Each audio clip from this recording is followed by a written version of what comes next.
Hello students, welcome to JK Shah classes. I am Professor Mukesh Baria. मैं आज तुम्हारे लिए एक न्यू सीरीज लाया हूं, पोस्टमार्टम सीरीज, जो आज हम लोग डिस्कस करने वाले हैं corporate management accountancy paper 5 module second. उसका जो पेपर आया था लास्ट एग्जाम में जून 2023, वो पेपर का हम लोग आज पोस्टमार्टम करने वाले बच्चों।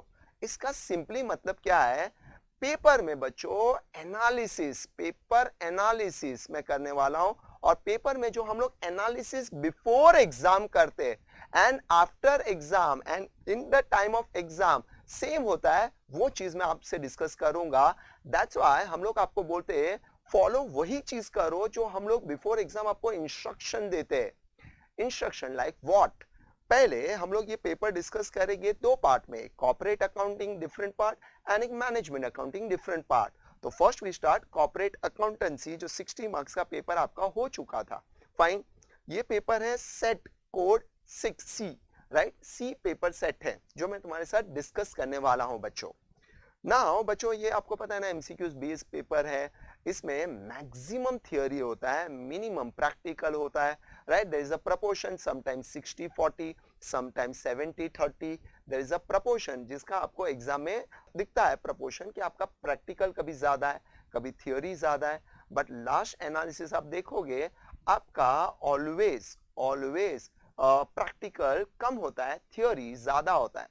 इन कॉर्पोरेट पेपर मैंने आपको बताया ऑलवेज आपका जो पेपर है, थ्योरी है, वो 99% मॉड्यूल से होता है, जो सबसे बेस्ट पार्ट है। और मैं ऑलवेज मेरे बच्चों को बोलता हूं before exam, 1 day before you have to study module theory, that's it. अगर आप मॉड्यूल थ्योरी अच्छे से लर्न करके एग्जाम के एक दिन पहले जाते हो, आपका 99% थ्योरी पार्ट हो जाएगा। प्रैक्टिकल जो आपको बिफोर अपना बेस्ट देना होता है, अंडरस्टूड? तो आज हम लोग पेपर डिस्कस करेंगे, तो इसमें आपको ये हर एक चीज फील होगी जो मैं तुम्हारे साथ ऑलरेडी डिस्कस कर चुका हूं बिफोर एग्जाम, राइट? तो पेपर स्टार्ट करते हैं बच्चों। First MCQs. नाउ ये जो एमसीक्यूज है, अभी आप एक देखना सेट है जैसे ABCD, तो कोई सेट कहीं से भी चालू होता है। पेपर का मैं एक हिडन चीज बता देता हूं आपको बच्चों। हिडन क्या होता है, आप जब भी पेपर सॉल्व करते हो ना, तो देयर इज 3-4 सम्स जो रिलेटेड होगा कोई तुम्हारे चैप्टर से। For example issue of shares, right? Share capital, तो 3-4 एमसीक्यूज इश्यू ऑफ शेयर्स होगा। फिर तुम्हारा एक सेट चालू होगा जैसे फॉर एग्जांपल कंसोलिडेशन, तो 3-4 एमसीक्यूज होगा कंसोलिडेशन से रिलेटेड। फिर तुम्हारे थोड़े एमसीक्यू चालू होगा अकाउंटिंग फॉर डिबेंचर। तो पेपर में एक बेस्ट पार्ट होता है बच्चों कि the paper will be always 3-4 chapter wise. कभी होता है कि तुम्हारा मिसमैनेजमेंट हो जाए, वो लोग मिक्स करके दे, बट 99% वो लोग आपको ऐसा नहीं करते, अंडरस्टूड? तो ये जो पेपर सी स्टार्ट हो रहा है, वो तुम्हारा स्टार्ट होता है CSR वाले पार्ट से, ठीक है बच्चों? मैं पहले मॉड्यूल मॉड्यूल आपके सामने डिस्कस कर देता हूं। जो मॉड्यूल मैंने डिस्कस किया था, वो मॉड्यूल में बच्चों देखो, paper 5 corporate and management accountancy, ये जो मेरे पास ऑलरेडी मॉड्यूल है वो मैं डिस्कस करूंगा। हो सकता है आपके पास जो मॉड्यूल है वो न्यू अमेंडमेंट वाइज हो, तो आप जरा ध्यान देना। New amendment wise means may be there is a page आगे पीछे हो सकता है। अपना जो कॉर्पोरेट अकाउंटेंसी मॉड्यूल है, वो 60 मार्क्स का एमसीक्यूज बेस्ड पेपर मॉड्यूल है। First chapter will be introduction to financial accounting, second introduction to corporate accounting, then accounting for debenture, then related aspect of the company account, जो already आपका issue of shares, bonus, right, buyback, वो इसमें repeat होता है। फिर related हुआ, फिर financial statement interpretations, जो आपका फर्स्ट एमसीक्यू स्टार्ट हो रहा है, वो देखो CSR, कॉर्पोरेट सोशल रिस्पॉन्सिबिलिटी, वो ये चैप्टर से स्टार्ट हो रहा है। फिर धीरे धीरे हम लोग मॉड्यूल में देखेंगे कि उनके एमसीक्यूज कहाँ से मॉड्यूल से आया था वो, ठीक है? 7 chapter consolidation, then corporate financial reporting, cash flow, and then accounting standard, जो सबसे फेवरेट है। विदाउट मॉड्यूल आप अकाउंटिंग स्टैंडर्ड एग्जाम में क्रैक ही नहीं कर सकते हो, अंडरस्टूड? मॉड्यूल आप पढ़ के जाओगे तो अकाउंटिंग स्टैंडर्ड के सारी थियोरी मॉड्यूल से ही आती है, तो बेस्ट पार्ट है हमारे लिए बच्चों, अंडरस्टूड? आज मैं एनालिसिस करता हूं। ये जो एनालिसिस है according to Mukesh sir based है, but the final answer will be sometime based on institute के जो सजेस्टेड आंसर होते हैं वो। इसमें पूरे पेपर में एक दो एमसीक्यूज वैसे हैं जो आपके प्लस माइनस हो सकते हैं, अंडरस्टूड। तो दैट्स वाई उसको आप बराबर से ध्यान देना, हम लोग डिस्कस करते टाइम उसे कवर करेंगे कि ये आंसर हो सकता है कुछ प्लस माइनस हो एज पर इंस्टीट्यूट, एक ऑप्शन ही रॉन्ग है। तो देयर इज अ वे कि कभी कभी ऑप्शन रॉन्ग होते हैं या कभी कभी इंस्टीट्यूट अपने सजेस्टेड आंसर में कुछ और ही बताती है, तो आपको उनको फॉलो करना है, ठीक है। 99% Mukesh sir, 1% institute suggested answer. Sorted. Now we start first MCQs with corporate social responsibility chapter. ABC Limited is a manufacturer company having turnover 2,100 crore during the financial year 2021-22. The profit is given 21-22 figure ये है, आप exam में carefully read करना है। मैं always बोलता हूँ, देखो यहाँ पे कॉमा है, then you have to start financial year 2020-21 180 crore, then financial year 2019-20 135 crore, then financial year 18-19 105 crore, then financial year 2017-18 in 78 crore. पूछा क्या है, what will be the minimum amount of CSR that must be spent by the company during the financial year 21-22. तो there is a rule बच्चों, आपको rule याद होगा, नहीं है तो मैं एक्सप्लेन कर देता हूँ, राइट। आपका लास्ट 3 इयर्स का जब भी आपको फाइंड आउट करना है, वहां से last 3 years means in short 1, 2 and 3, ये तुम्हारा लास्ट 3 इयर्स है। देखो दिस 180, 135 एंड 105, ये जो तुम्हारा प्रॉफिट है वो लास्ट 3 इयर्स का है। इसका एवरेज प्रॉफिट लेना है, क्या लेना है, average profit, right, divide by 3 and whatever profit जो आएगा उसका इनटू 2% कंपलसरी मिनिमम अमाउंट है, अंडरस्टूड, जो आपको सीएसआर में यूज कर सकते हो, स्पेंड कर सकते हो 2%। तो आंसर मैंने यहाँ पे मार्क किया है, बट ये आंसर आया है, कैसे आया है, we have to discuss into working note. Fine, मैं वर्किंग में बता दूं आपको, बट कंडीशन बच्चों, condition this is not your last 3 years, यहाँ का तो आपको ढूंढना है। तो आपके लिए लास्ट ईयर क्या होगा, 180, 135 एंड 105 याद रहेगा, ठीक है। चलो हम लोग ये डिस्कस करें नोटबुक में कैसे आया था ये आंसर।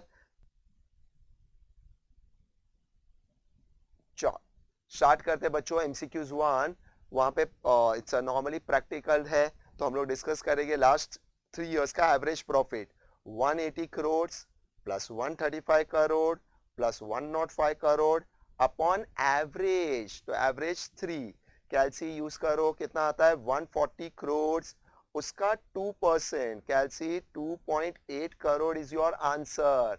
तो that's why your answer will B, option में देखो दिया हुआ है वो था शॉर्ट। बहुत ही सिंपल एमसीक्यूज है, विद इन अ मिनट आप ये क्रैक कर सकते हो, with in a minute crack हो जाएगा एग्जाम में, होप सो मैक्सिमम स्टूडेंट ने किया भी होगा, राइट। तो ये हुआ आपका सी 2.8 करोड़, सॉर्टेड। आगे बढ़ू बच्चों, बेस्ट, अभी आपके थ्योरी एमसीक्यूज मैक्सिमम है, आप देखना बच्चों थ्योरी एमसीक्यूज पूरा क्वेश्चंस जो है और उसका आंसर वो मॉड्यूल में डिट्टो वर्ड के साथ है, जो मैं हमेशा बोलता हूँ, राइट। और मैं बोलता हूँ मॉड्यूल आपको एक बार अच्छे से पढ़ लेना है एंड देन आप अपना बेस्ट दे दोगे पेपर में, फेयर, राइट। जैसे ये एमसीक्यूज है, मॉड्यूल में पेज नंबर 199 पे आपको डिट्टो मिलेगा बच्चों, राइट। पहले डिस्कस पढ़ लेते हैं। A dash is a business segment or a geographical segment identified on the basis of the foregoing definitions for which segment information is required to be disclosed by this standard. अगर already आपको पता है तो आप best टिक कर दो, right, is a reportable segment. But अगर आपको नहीं पता है तो आपको मॉड्यूल पढ़ के जाना था, राइट। मॉड्यूल में ये चीज है, मैं डिस्कस करता हूँ, इसको ही हम लोग बोलते हैं इनडायरेक्टली पोस्टमार्टम, हम लोग पेपर का पोस्टमार्टम कर रहे हैं बच्चों। तो वो कैसे होगा जरा ध्यान दो। यस बच्चों, ये मॉड्यूल में है पेज नंबर 199, राइट। ये मेरे मॉड्यूल में है पेज, मे भी तुम्हारा कभी हो सकता है मॉड्यूल में आगे पीछे हो तो पेज आगे पीछे होगा। जो मैं डिस्कस कर रहा हूँ ये मॉड्यूल है, उसमें रिपोर्टेबल सेगमेंट, देखो ये एमसीक्यूज में फिलिंग द ब्लैंक्स था, वहां पे इज अ बिजनेस सेगमेंट और geographical segment identify on the basis of foregoing definition for which segment information is required to be disclosed by this standard. तो आप देखो उसके बाद फिलिंग द ब्लैंक्स था, और प्रॉपर यही लाइन बोर्ड में आया हुआ था, यही लाइन आपके पेपर में था। अगर आप ये थियोरी अच्छे से पढ़ के गए हो तो आपने बेस्ट दे दिया, अगर आपको याद है तो फेयर अंडरस्टूड। बट अगर मॉड्यूल डिस्कस किया पढ़ा है तो आपको डिट्टो आंसर आएगा, सॉर्टेड। आगे बढ़ो बच्चों, इजी MCQs थर्ड बच्चों, the dividend received out of post acquisition profit of the subsidiary is। तो बच्चों MCQs पढ़ के ही समझ में आ रहा है कि ये जो MCQs है वो कंसोलिडेशन चैप्टर का है। Post acquisition period, pre acquisition period, consolidation, subsidiary, holding, ये वर्ड आपको देख के ही समझ में आना चाहिए ये कंसोलिडेशन चैप्टर का MCQs है। नाउ यहाँ पे मेंशन किया है पोस्ट एक्वायरेशन डिविडेंड रिसीव। तो बच्चों there is a two duration, one pre one post. मैंने हमेशा बोला है जो प्री है ड्यूरेशन, उसका जो प्रॉफिट है वो आपका कैपिटल प्रॉफिट होता है, तो उसका जो डिविडेंड है वो capital dividend. What is post acquisition, take over के बाद तो जो ड्यूरेशन है उसे हम लोग बोलते हैं revenue in nature, revenue profit, तो डिविडेंड भी रेवेन्यू होगा। तो यहाँ पे आंसर रेवेन्यू डिविडेंड है, फेयर। अभी यही चीज हम लोग मॉड्यूल में देखेंगे कि ये वर्ड डिट्टो है कि नहीं। तो आप देखो बच्चों, आप मॉड्यूल में देख के खुश हो जाओगे, राइट, कि मॉड्यूल में ये सारे वर्ड डिट्टो है, राइट। यस बच्चों, देखो यहाँ पे मॉड्यूल में revenue dividend means the dividend received out of post acquisition profit of the subsidiary. See there is a word, but अब देखोगे एकदम इंटरनली दिया हुआ है, बट ये बेसिक जनरल नॉलेज पे क्रैक हो जाएगा। रेवेन्यू डिविडेंड आपको अगर चैप्टर प्रैक्टिकली अच्छे से क्लियर है तो फेयर। जैसे कि आपका कैपिटल डिविडेंड क्या होता है, means the dividend which received out of pre acquisition profit. तो pre is a capital, post is a revenue, fair, easy, sorted. आगे बढ़ू, यस बच्चों, fourth MCQs, if the net cost of the investment of the holding company in the equity and preference share of the subsidiary company is more than the shares of holding company in the net assets of subsidiary company, the difference between the two is। आपने word सुना होगा मेरे से consolidation chapter में, या तो goodwill होगा या तो कैपिटल रिजर्व। आप जब भी किसी के बिजनेस को टेक ओवर करते हो, if you paid extra money, extra amount, तो तुम्हारे लिए कैपिटल लॉस है, इट्स गोज टू गुडविल। अगर आप किसी का बिजनेस टेक ओवर कर रहे हो और आप लेस पे करते हो तो आपके लिए कैपिटल प्रॉफिट है, goes to capital reserve, understood. तो there is two word, one goodwill, one capital reserve. What is goodwill, capital loss, what is capital reserve, capital profit. तो यहाँ पे पढ़ के समझ में आ रहा है बच्चों, मॉड्यूल में पेज नंबर 214 पे डिट्टो वर्ड है, बट ये जनरल नॉलेज है जो आपने मेरा अगर आप 100% लेक्चर बैठोगे तो मैक्सिमम प्रैक्टिकल कंसेप्ट में ये सारी चीजें इन डेप्थ आ जाती है। फेयर, अंडरस्टूड, ठीक, ध्यान देना। यहाँ पे एक वर्ड खाली याद रखना, मोर देन, क्योंकि यही वर्ड अगर लेस देन हो जाता है तो आपका option answer will be different. तो आप बराबर से एग्जाम में पढ़ना है। एक्चुअली तो एग्जाम में अंडर प्रेशर बच्चे ये सब वर्ड पे ध्यान नहीं देते, अंडरस्टूड, और थोड़ा मिसमैनेजमेंट हो जाता है। बट होप सो आपका अपना पेपर बेस्ट गया होगा।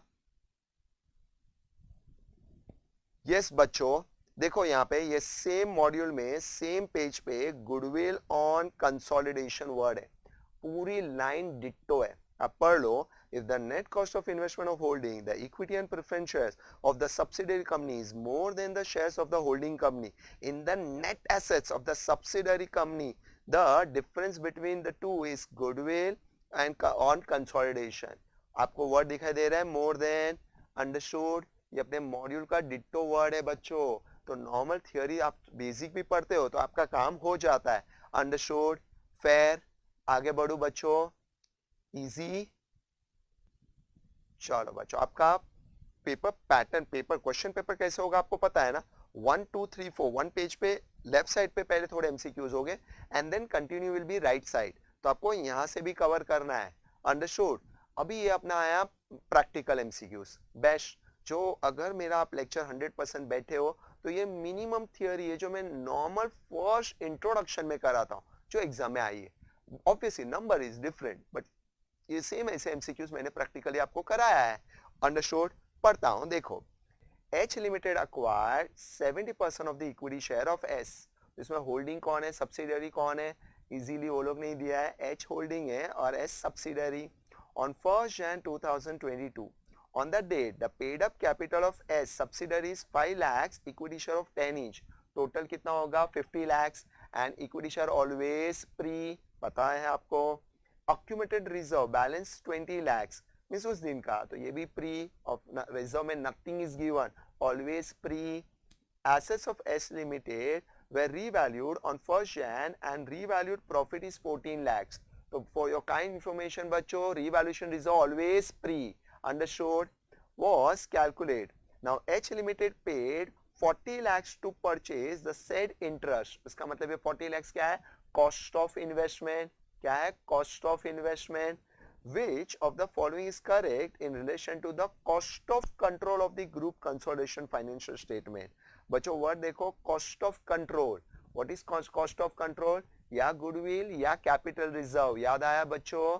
या गुडविल या कैपिटल रिजर्व. तो ये प्योर प्रैक्टिकल एमसीक्यूज है. तो हम लोग एमसीक्यू स्टार्ट करते, सॉल्व करता हूं मैं बराबर से, आप देखना. यस बच्चों, स्टार्ट करें.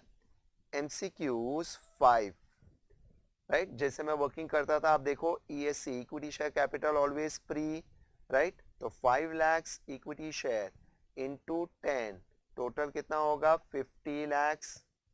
टोटल कितना होगा 50 lakhs plus accumulated reserve always add होगा, अक्यूमुलेटेड रिजर्व, राइट. कितना रुपीज है 20 lakhs plus revaluation reserve add होगा, revaluation reserve, understood. Any fictitious है तो क्या होता है माइनस 14 lakhs, राइट. ये सबको टोटल ऐड कर दो, तो सब्सिडरी का वर्थ प्री का है 84 lakhs. 84 lakhs बच्चों, आउट ऑफ 84 lakhs हमने कितना परचेज किया है 70%. होल्डिंग के पास शेयर कितना है 70, और आपको पता है ना अदर 30% किसके पास होता है M I. What is M I? Minority interest. कैलसी 84 लाख का 70% करो, आई थिंक सो 58,80,000 होता है. 58,80,000 माइनस कॉस्ट ऑफ इन्वेस्टमेंट. आपने ये चीज कितने में बाय किया है 40 lakhs. कितने में बाय किया है 40 lakhs. तो इनडायरेक्टली 58,80,000 की चीज आपने 40 lakhs में खरीदा है, तो 18,80,000 is our profit and goes to capital reserve. कहाँ पे ट्रांसफर होता है कैपिटल रिजर्व. तो आंसर सी परफेक्ट है. Capital reserve 18,80,000.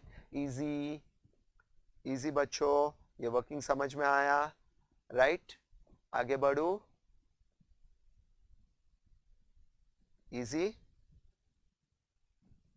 यस बच्चों, फिफ्थ के बाद है अपना एमसीक्यूज नंबर 6, जो कंसोलिडेशन का विदाउट आप क्या बोलते हो मॉड्यूल पढ़े भी आंसर क्रैक कर सकते हो. Which accounting standard issue AS21. First line ही मैं लिखाता हूं कि कंसोलिडेशन स्टेटमेंट किसके बेस पे बनता है. फर्स्ट पैराग्राफ जो मेरा थियोरी में है वो है AS21 मॉड्यूल 206, पेज 206 पे आपको इसका सेम लाइन मिलेगा और लिखा है, बट ये याद रखना ICAI वाइज है, ठीक है. तो वो मॉड्यूल में देख लेते हैं. यस बच्चों, पेज नंबर देखो 206 पे, यहाँ पे देखो लाइन देखो, ICAI has issued AS21 on consolidated financial statement. वहाँ पे लिखा है, और ये मैं तुम्हें मार्किंग करके भी एग्जाम में देता हूँ. AS21 understood. जो डिट्टो लाइन आई हुई है एग्जाम में, सॉर्टेड. कोई डाउट है? आगे बढ़ू. ये तो बिना मॉड्यूल के क्रैक करना चाहिए एग्जाम में. चलो बच्चों, 7 वाला एमसीक्यूज बहुत प्यारा एमसीक्यूज है, ध्यान देना. 7, stock reserve for unrealized profit in respect of intercompany transaction should be created. अभी ये बच्चों लाइन देखो, debited consolidation P&L account, credited to stock reserve. अभी तो मैंने आंसर टिक किया है बच्चों. आप ऑप्शन एग्जाम में पढ़ोगे ना सारे, जैसे debited to stock reserve, debited to stock reserve, तो यहाँ पे पिक्चर एंड हो जाता है कि ये आंसर ही हो नहीं सकता है. Debited to consolidation profit and loss and credited to capital reserve account. अभी आप बच्चों देखो, stock reserve and capital reserve, ये दोनों वर्ड में वो लोग ने डिफरेंस किया है. Capital reserve, capital profit goes to capital reserve, right. Debited to goodwill, and credited to consolidation PNL, तो ये ऑप्शन भी कैंसिल होता है। खाली आपको ए एंड सी में हो सकता है एग्जाम में डाउट आ जाए, या तो ऑप्शन ए होगा या तो ऑप्शन सी होगा। मॉड्यूल पे पेज नंबर 211 पे चलते हैं, वहां पे ये सब चीज का फाइनल चीजें दिया है। तो हम लोग आगे बढ़े।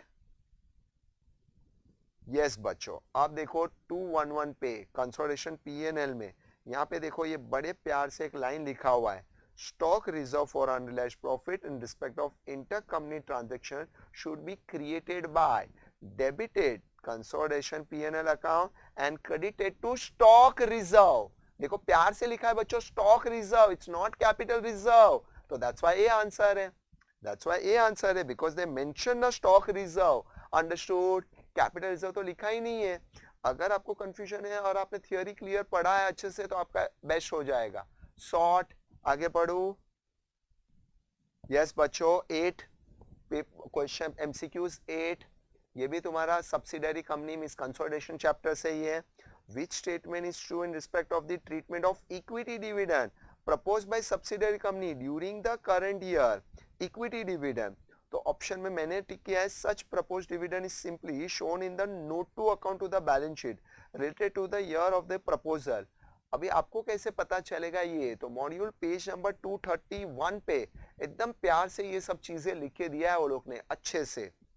तो मॉड्यूल देख लेते एक बार। यस बच्चों, मॉड्यूल में देखो पेज नंबर 231 पे, राइट, ये जो पैराग्राफ है उसमें देखो इक्विटी डिविडेंड की एक लाइन है, such proposed dividend is simply shown in the note to account to the balance sheet related to the year of proposal. तो देखो लिख के दिया हुआ है equity dividend proposed by subsidiary during the current year, और option में as per revise, right, para 14 of the revise AS4। तो कभी हो सकता है आपको एग्जाम में ये भी पूछ ले। अंडरस्टूड? नेक्स्ट पेपर में आपको ये दिखेगा पैरा 14 रिवाइज AS4। अंडरस्टूड? तो आपको ये लाइन बराबर से पढ़ना है, कहां पे दिखेगा? नोट टू अकाउंट में। सॉर्टेड? Any doubt? आगे बढ़ू बच्चों, इजी। यस बच्चों, तो देखो ये बहुत प्यार से लिखा होता, such proposed dividend simply shown in note to account, but module में पैराग्राफ में दो पार्ट में डिवाइड करके दिया हुआ था थियरी। ये जो पार्ट था वो राइट में था, आंसर अंदर बॉक्स में था। इजी 9 वाला सम बच्चों, इसके लिए हमें मॉड्यूल की जरूरत नहीं है, मैं डिस्कस कर लेता हूं, कॉमन सेंस से आंसर आएगा, बट फिर भी मॉड्यूल देख लेंगे। What is the treatment required for revenue dividend received by minority interest MI? तो माइनॉरिटी इंटरेस्ट डिविडेंड रिसीव करेंगे, उसमें हमें कुछ नहीं करना है। रेवेन्यू डिविडेंड का मतलब पोस्ट डिविडेंड, तो उसकी तो ऐसे भी नो ट्रीटमेंट है, राइट। और MI माइनॉरिटी, तो हमारा लुकआउट नहीं है। अंडरस्टूड? जो हमारे फेवर में है, राइट, जो होल्डिंग के फेवर में है उसके लिए ट्रीटमेंट है, बट ये तो माइनॉरिटी वर्ड यूज किया है तो उसके लिए नो ट्रीटमेंट। अंडरस्टूड? फिर भी ये मॉड्यूल पेज नंबर 230 पे बहुत अच्छे से लिखे दिया है, एक बार मॉड्यूल देख लेंगे। अभी बच्चों जो लास्ट MCQ था वो आपका पेज 231 पे था, देखो मॉड्यूल में 231 पे यहाँ पे, और ये वाला देखो ऊपर 230 पे है। देखो एकदम प्यार से लाइन लिखा है, revenue dividend received by minority requires no treatment. देखो नोट में लिखा हुआ है, but revenue dividend received by holding company is credited to PNL। Holding के लिए ट्रीटमेंट है, वो मेरे लिए प्रॉफिट है, तो होल्डिंग अपने PNL में ऐड कर देगा, क्रेडिट कर देगा, वो तो डिविडेंड को एंजॉय करेगा। What about minority? वो हमारा लुकआउट नहीं है। अंडरस्टूड? नोट लिखा है revenue dividend received by minority requires no treatment, वो हमारा लुकआउट नहीं है। Easy, perfect. Next MCQ jump करूं।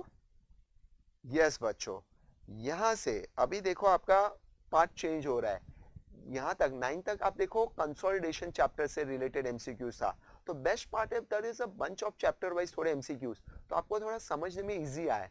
ये तो अपना शेयर होल्डर्स वैल्यू एडेड, जो market value added, share holders value added, EVA, ये सब चैप्टर कौन सा है? फाइनेंशियल रिपोर्टिंग, मॉड्यूल में फाइनेंशियल रिपोर्टिंग में है, राइट। तो इसके लिए share holder value added module में परफेक्टली लाइन लिखा है, जो मैं ऑलवेज मार्क करके देता हूं और ऑलवेज बोलता हूं ये इंपॉर्टेंट है, एग्जाम में आएगा ही आएगा।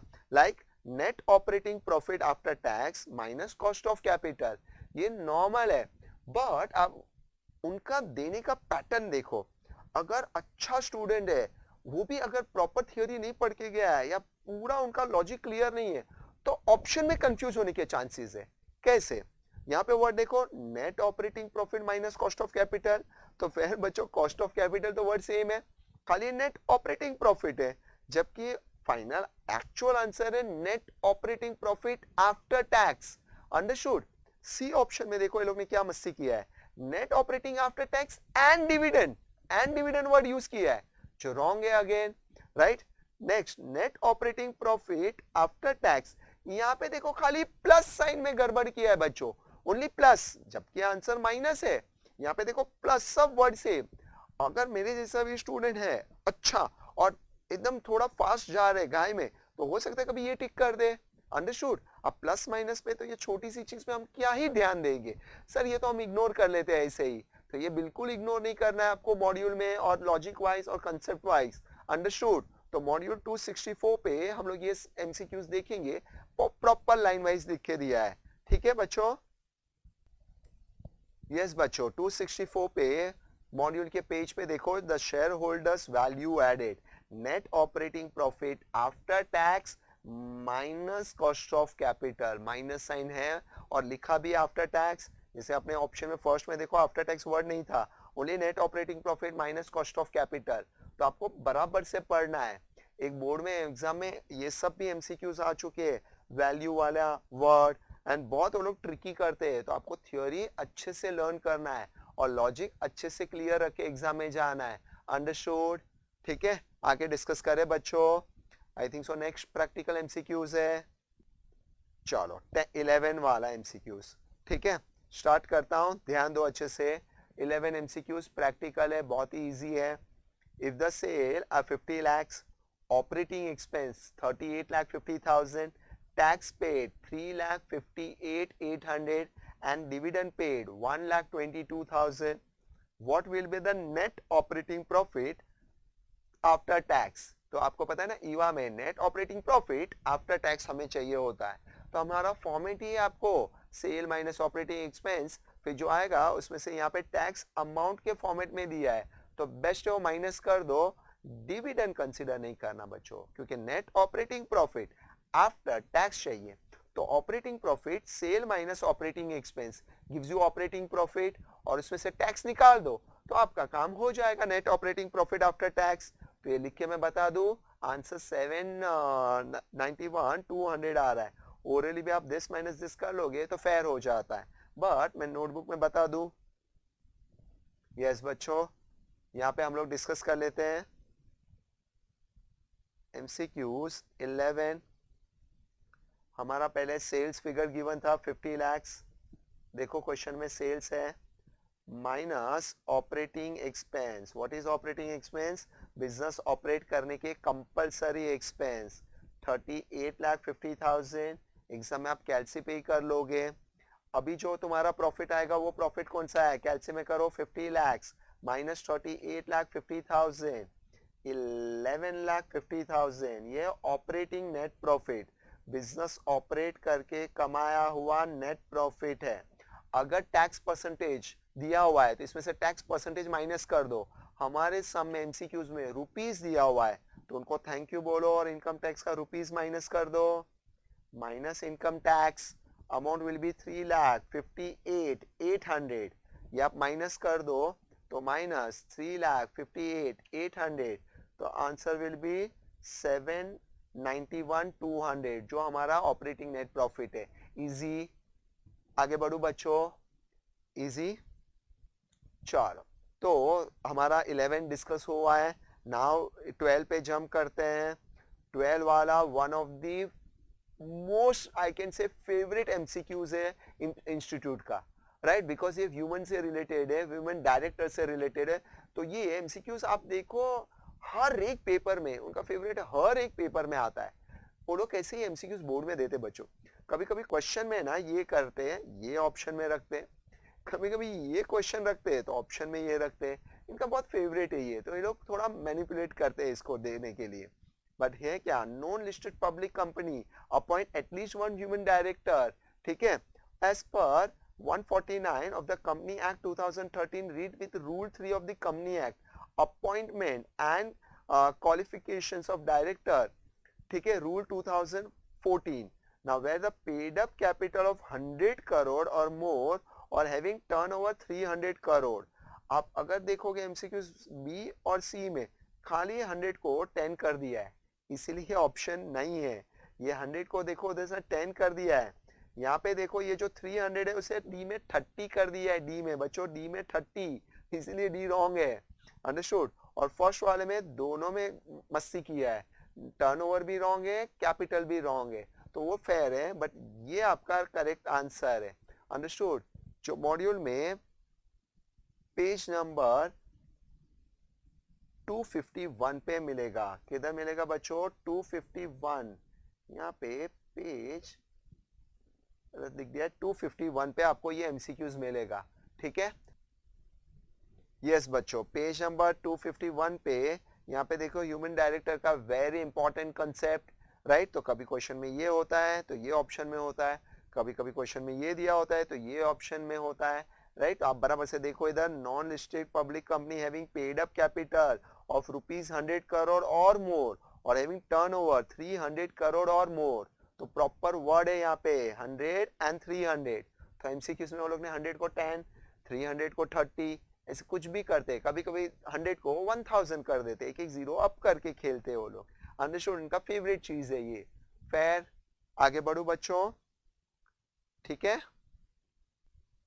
चलो बच्चों 13 नेक्स्ट एमसीक्यूज 13 सबसे फेवरेट कारो. जो ऑलवेज मैंने बोला एक एमसीक्यूज होना ही चाहिए, राइट. कारो अगर एक एमसीक्यूज नहीं होता है तो उनका पेपर ही कंप्लीट नहीं होगा, right. Companies auditor report order 2020. अब देखना 2020 कंपेयर विद समटाइम कंपैरिजन होता है, राइट. 2020 कारो 2020 क्लॉज वो लोग ने बोला है खाली 6-7 डिस्कस करना है रिलेटेड टू. ये 7 क्लॉज किसके लिए 2020 में है वो आपको पता होना चाहिए. तो हमारे मॉड्यूल में पूरा दिया है क्लॉज बच्चों, और मैं बोल रहा हूँ ये पढ़ के जाना है. इज अ नॉर्मल जो ज्यादातर आता है तो आप अपना बेस्ट दे सकते हो. अंडरस्टूड. मॉड्यूल पेज नंबर 248 पे ये दिया हुआ है, हम लोग जाके वहां पे डिस्कस करें. अदर मैं क्लॉज भी दिखाऊंगा आपको, तो बराबर से ध्यान देना.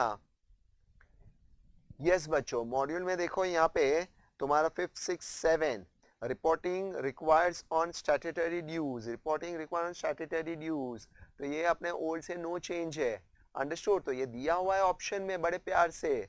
तो आप देखो ये क्लॉज आपको सारे मैंने बोलता हूँ हमेशा पढ़ने. ये इंपॉर्टेंट मार्क कराता हूँ मैं, स्टार मार्क कराता हूँ.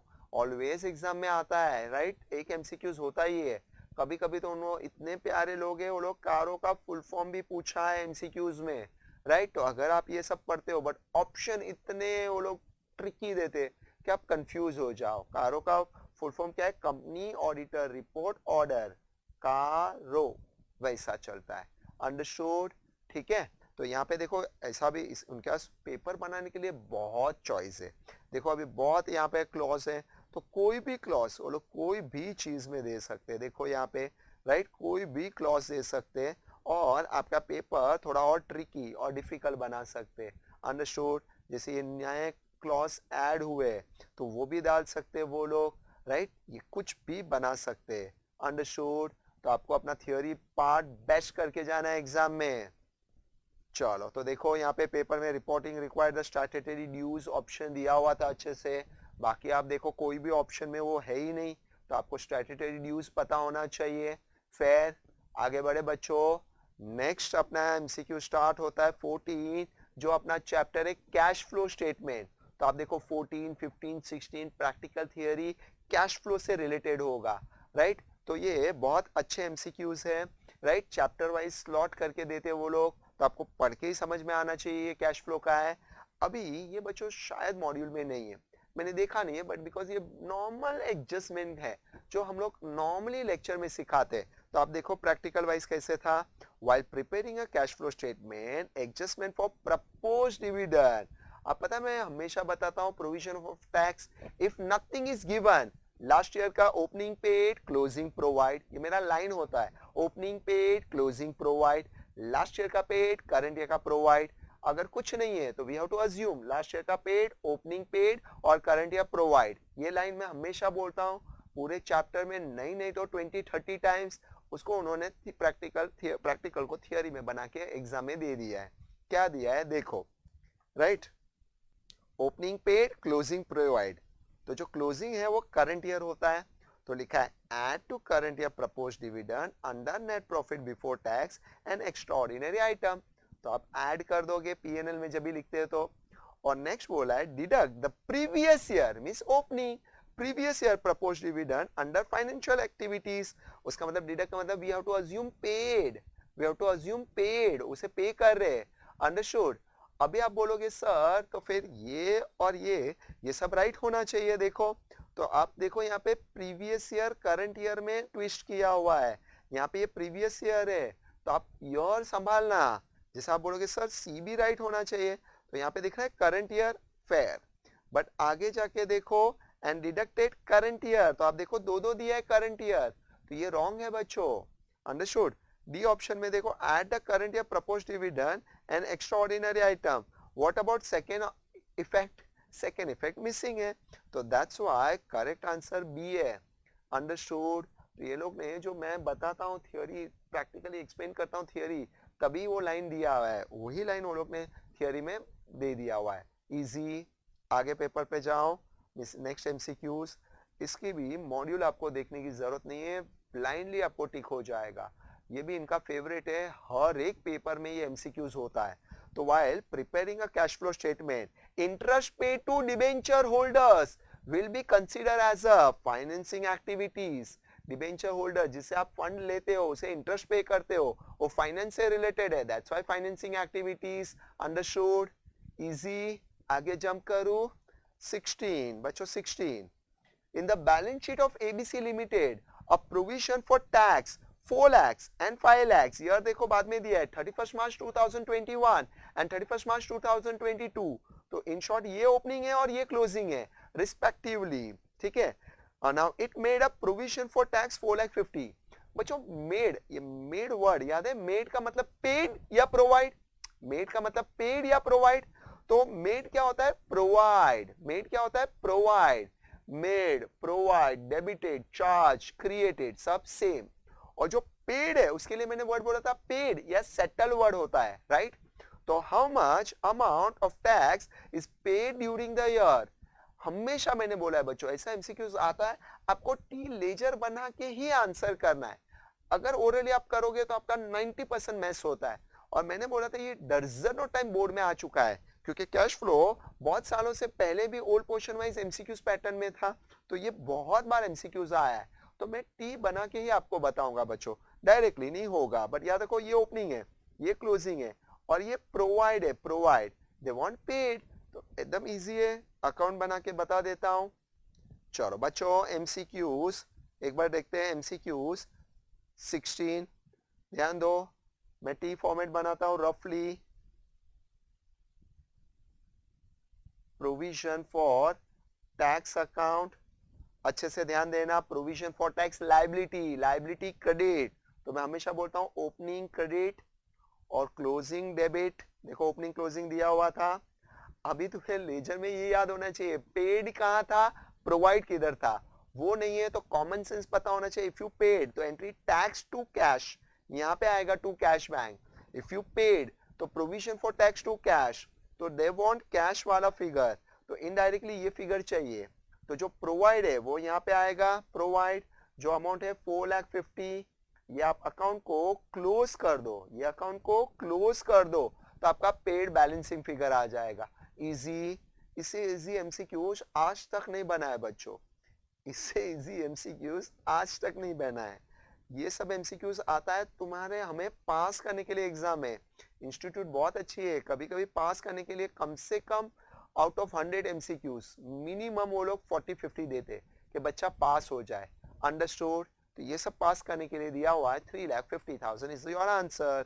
इजी, आगे बढ़ू, तो मैंने यहाँ पे 3,50,000 मार्क करके दिया था, बट यही तुम्हारा आंसर है, आपको अकाउंट बनाना था, ठीक है। और एक प्रैक्टिकल एमसीक्यूज बेस्ट, तो डिस्कस कर लेते हैं, फास्ट हो जाएगा अच्छे से, ध्यान दो। Profit during the year 2,20,000, during the year there was an increase in stock, तो पता ILDA DLIA, हमारा टेक्निक पता है, ILDA DLIA, राइट? तो increase in stock by 72,000 and decrease in creditors by 48,000. What is the amount of cash from operating activities? तो ये profit दिया है, उसमें तुम्हें खाली स्टॉक और क्रेडिटर्स जो वर्किंग कैपिटल का पार्ट है उसे एडजस्ट करना है, जो in short changes in working capital है. तो व्हाट इज ILDA? याद है, increase liability decrease assets. What is DLIA? Decrease liability increase assets. तो यहाँ पे इंक्रीज इन स्टॉक है, इंक्रीज इन स्टॉक. तो ILDA अगर आपको पता होगा तो प्लस होता है और DLIA पता होगा तो माइनस होगा. तो यहाँ पे increase stock means increase assets है, तो ये आपका क्या हो जाएगा, इंक्रीज 72,000 माइनस, राइट? मैं अच्छा कलर लेता हूं कि आपको दिखे, ये माइनस हो जाएगा. फिर डिक्रीज इन क्रेडिटर्स है तो 48 भी माइनस, बिकॉज माइनस में जो है वो DLIA था आपका माइनस वाला, तो डिक्रीज तो ये भी माइनस. तो इन शॉर्ट बच्चों ये जो 2,20,000 है उसमें से आप माइनस 72,000 कर दो, माइनस 48,000 कर दो, तो आपका आंसर 1 लाख आ जाएगा. कैलसी पे चेक करो बच्चों, कैलसी पे चेक कर दो, राइट? तो ये तो ओरली आंसर हो जाता है 1 लाख. इजी. अगेन ये MCQs पास करने के लिए हमें थैंक यू बोल दो इंस्टीट्यूट को. ठीक है, आगे पेपर जंप करे बच्चों. चलो 18 अगेन प्रैक्टिकल MCQs, जो बहुत कम ऑप्शन होता है कि इतना प्यार दिखाए वो लोग एग्जाम में. ठीक है, वो भी इजी वाला MCQs है बच्चों. बेसिक नॉलेज पे, बेसिक चैप्टर आप अटेंड किया है तो आपको ये हो जाएगा. डिस्कस करते हैं. ABC limited purchase a machinery for ₹50 lakhs. When you purchase a machinery तो पैसा आ रहा है कि जा रहा है? मनी वाज गोइंग आउट, तो ये आउटफ्लो है, आउटफ्लो. इनफ्लो आउटफ्लो पता है ना, आया तो इनफ्लो, गया तो आउटफ्लो. तो इन शॉर्ट 50 lakhs क्या है, outflow. sold an old plant with a book value 13,20,000 but at a loss of 130. तो बच्चों उसका बुक वैल्यू 1320 है, आप लॉस में बेच रहे हो 1,30,000. तो इन शॉर्ट आपके पास पैसा कितना आ रहा है, 13,20,000 माइनस 1,30,000 बच्चों, क्योंकि आपको लॉस हो रहा है. आगे ABC limited also received a dividend 1,20,000 on investment in shares. तो जब भी आप पैसा इन्वेस्ट करते हो उससे रिलेटेड इनकम है, तो is a part of investing activities. Is a part of investing activities से यस. ठीक है, yes. The amount of inflow and outflow in investing activities, तो आपका बेस्ट ऑप्शन है आउटफ्लो, तो 50 lakhs है हमारा. बट वो लोग स्मार्ट है, देखो 3 जगह पे ऑप्शन दिया है ये 50 lakhs कि हम लोग 1 आंसर से क्रैक नहीं कर दे. तो आपको अदर, तो कैलसी 13,20,000 13,20,000 माइनस 130, 13,20,000 माइनस 130 आपका आता है 11,90,000 प्लस डिविडेंड रिसीव्ड 120, तो हमारा आंसर आता है 13,10,000. ये जो 13,10,000 है, C is the correct answer, because आपको इनफ्लो परफेक्ट करना है ये सम में. ये आपको लॉस और ये सब पता होना चाहिए प्रॉपर वे में, नहीं तो आपको गड़बड़ होने के चांसेस है. अंडरस्टूड? तो your answer will be C. तो इसे लिखने की जरूरत नहीं है, इजी MCQs था. फिर 19 वाला MCQs, ये अपना कैश फ्लो से रिलेटेड है. 19 पढ़ता हूं, जरा ध्यान दो. कैश कलेक्टेड फ्रॉम डेटर्स, तो पता है बच्चों मेरे फॉर्मेट में credit sales, opening debtors add, closing debtors minus, opening bill receivable add, closing bill receivable minus, ये लाइन था मेरा, राइट? अभी यहाँ पे उसी लाइन को थोड़ा ट्विस्ट और टर्न करके दिया हुआ है. Credit sales plus decrease in account receivable. For your kind information, account receivable का मतलब होता है डेटर्स और बिल जो दोनों उसमें इन्वॉल्व है, और minus increase in account receivable जो इनडायरेक्टली डेटर्स और बिल दोनों उसमें इन्वॉल्व है. फाइन. तो या तो आप प्लस करो, तो ये दोनों का नेट का प्लस बोल रहे हो लोग, डिक्रीज प्लस हो जाएगा, उसका मतलब opening add closing minus, opening add closing minus. तो आपका देखो जब वो डिक्रीज हो रहा है तो इनडायरेक्टली ऐड हो जाएगा अमाउंट. जैसे कि आपका ओपनिंग 10 lakhs है डेटर्स एंड क्लोजिंग 8 है, तो आपका 2 lakhs हुआ, तो ये 2 lakhs यहाँ से कम हो रहा है, तो ओपनिंग ऐड क्लोजिंग माइनस, तो इनडायरेक्टली ये प्लस हुआ ना, तो आपका plus decrease in account receivable है, तो लॉजिकली हो जाता है.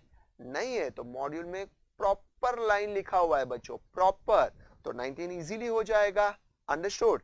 तो बराबर से देखो मॉड्यूल पेज 274 पे दिया हुआ है, 274 पे। यस बच्चों, देखो यहाँ पे लाइन दिया हुआ है, कलेक्शन फ्रॉम कस्टमर। देखो प्रॉपर लाइन लिखा है, cash collected from debtors, credit sale plus decrease in account receivable और माइनस, देखो छोटा सा माइनस है वो, increase in account receivable. Understood? ये बॉक्स में हमेशा बोलता हूँ सब लर्न करके जाना है, कोई भी बॉक्स एग्जाम में आ सकता है। अगर बॉक्स नहीं आता है तो कॉमन सेंस से चैप्टर है जो तुम्हें क्रैक करने सिखा देगा, इजी, राइट? आगे बढ़े बच्चों। अगर आप इसके ऑप्शन में देखोगे तो वो लोग ने देखो प्लस माइनस बहुत ही ट्रिकी वे में घुमाया, बहुत ही ट्रिकी वे में। जो ऑप्शन बनाते हो बड़े प्यार से वो लोग बनाते, तो आपको बराबर से देखना है, राइट? जैसे अभी यहाँ पे कैश सेल वर्ड यूज किया है, राइट, जबकि क्रेडिट सेल होना चाहिए। तो कैश सेल्स वर्ड से तो ये दोनों एमसीक्यूज रॉन्ग हो जाता है। क्रेडिट सेल यहाँ पे है बट इधर प्लस माइनस साइन वो लोग ने रिवर्स कर दिया है। अंडरस्टूड? ठीक है बच्चों, आगे जंप करें। We finished 19. Now 19 तक बच्चों अपना एमसीक्यू जो थे वो आपका कैश फ्लो चैप्टर से रिलेटेड था, फेयर कैश फ्लो। नाउ इसके बाद जो एमसीक्यू स्टार्ट होते हैं बच्चों वो ये कॉर्पोरेट के सबसे बेस्ट थियोरी चैप्टर के एमसीक्यू स्टार्ट होते हैं, जिसको बोलते हैं accounting standard. From 20 onwards, it's all based on accounting standard बच्चों।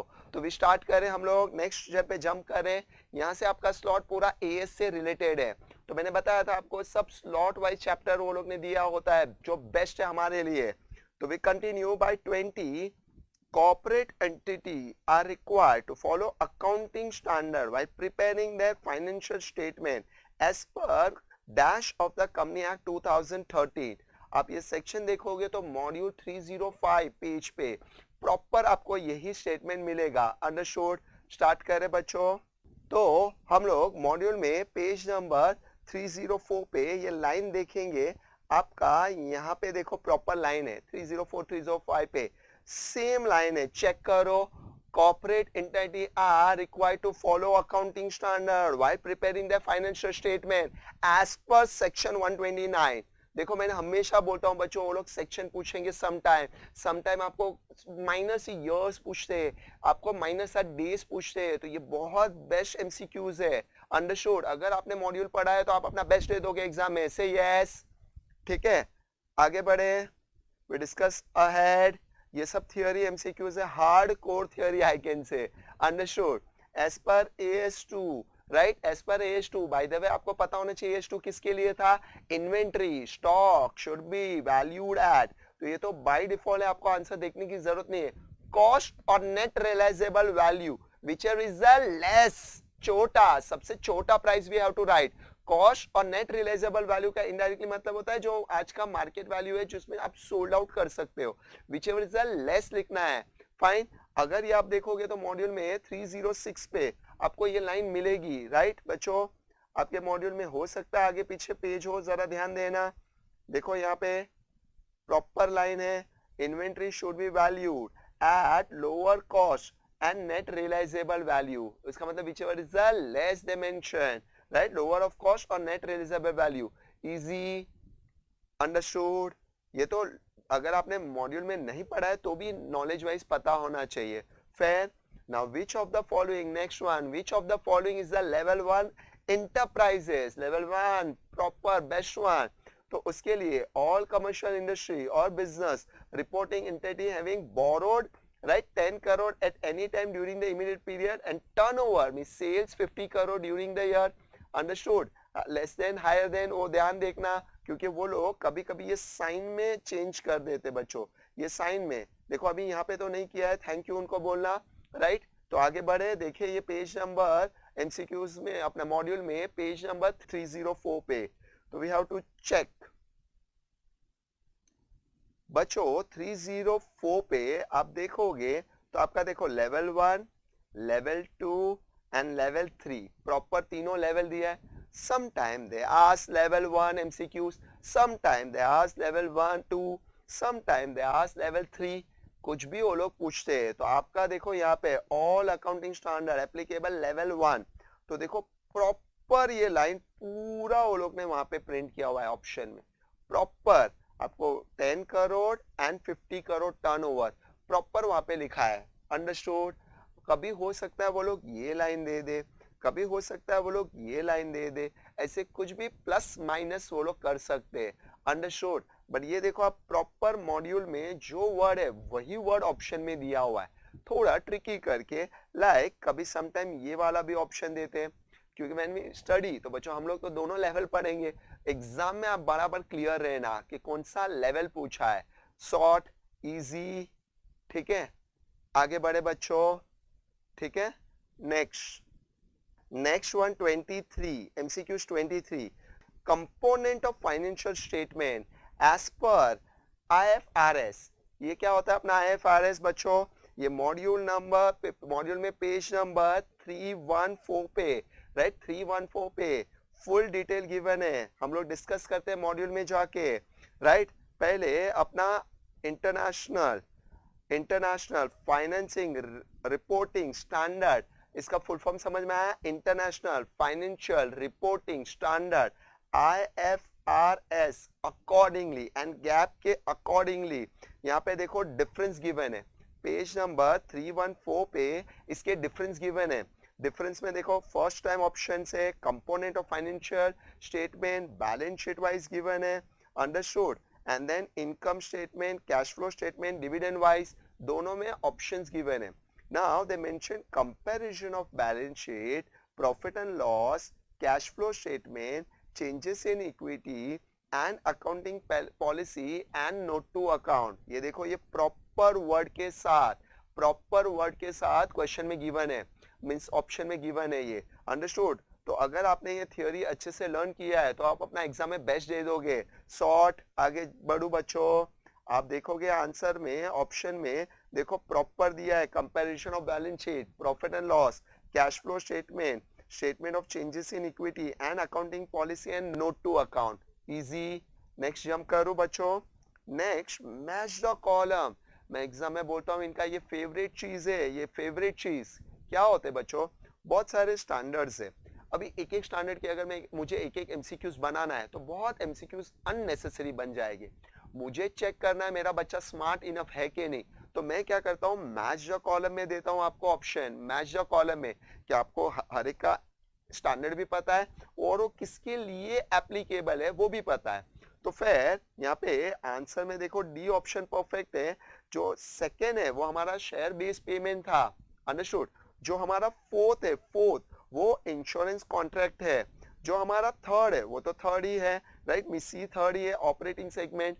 और जो डी वाला ऑप्शन है वो लीज। अभी हमें कैसे याद होगा सर, तो ये मैंने ऑलवेज बोला है कि आप घर पे ये सब चीज लिखे अपने स्टडी रूम में पेज पे लिखे प्रिंट स्टिक कर दो, जब भी आप फोन पे कॉल पे बात करते हो आपका नजर वहां पे जाएगा, ऑटोमेटिकली वो बाय हार्ट हो जाएगा। तो ये मेथड आपको फॉलो करना है, बिकॉज बहुत सारे स्टैंडर्ड है, बहुत सारे सेक्शन है, तो कैसे लर्न करते हैं, बहुत सारे फॉर्मूलाज है, बहुत सारे फॉर्मेट्स है, तो आप स्टडी रूम में प्रॉपर वो नोट बना के रख दो। When you study, when you see the call पे रहते हो आप, तो आपका नजर उस पे रहता है, ऑटोमेटिकली बाय हार्ट हो जाएगा बच्चों, अंडरस्टूड। ये सारी चीज पेज नंबर 315 पे मॉड्यूल में गिवन है, चेक करते हैं। चलो देखो बच्चों यहाँ पे देखो लीस्ट दिया है ऑफ 39।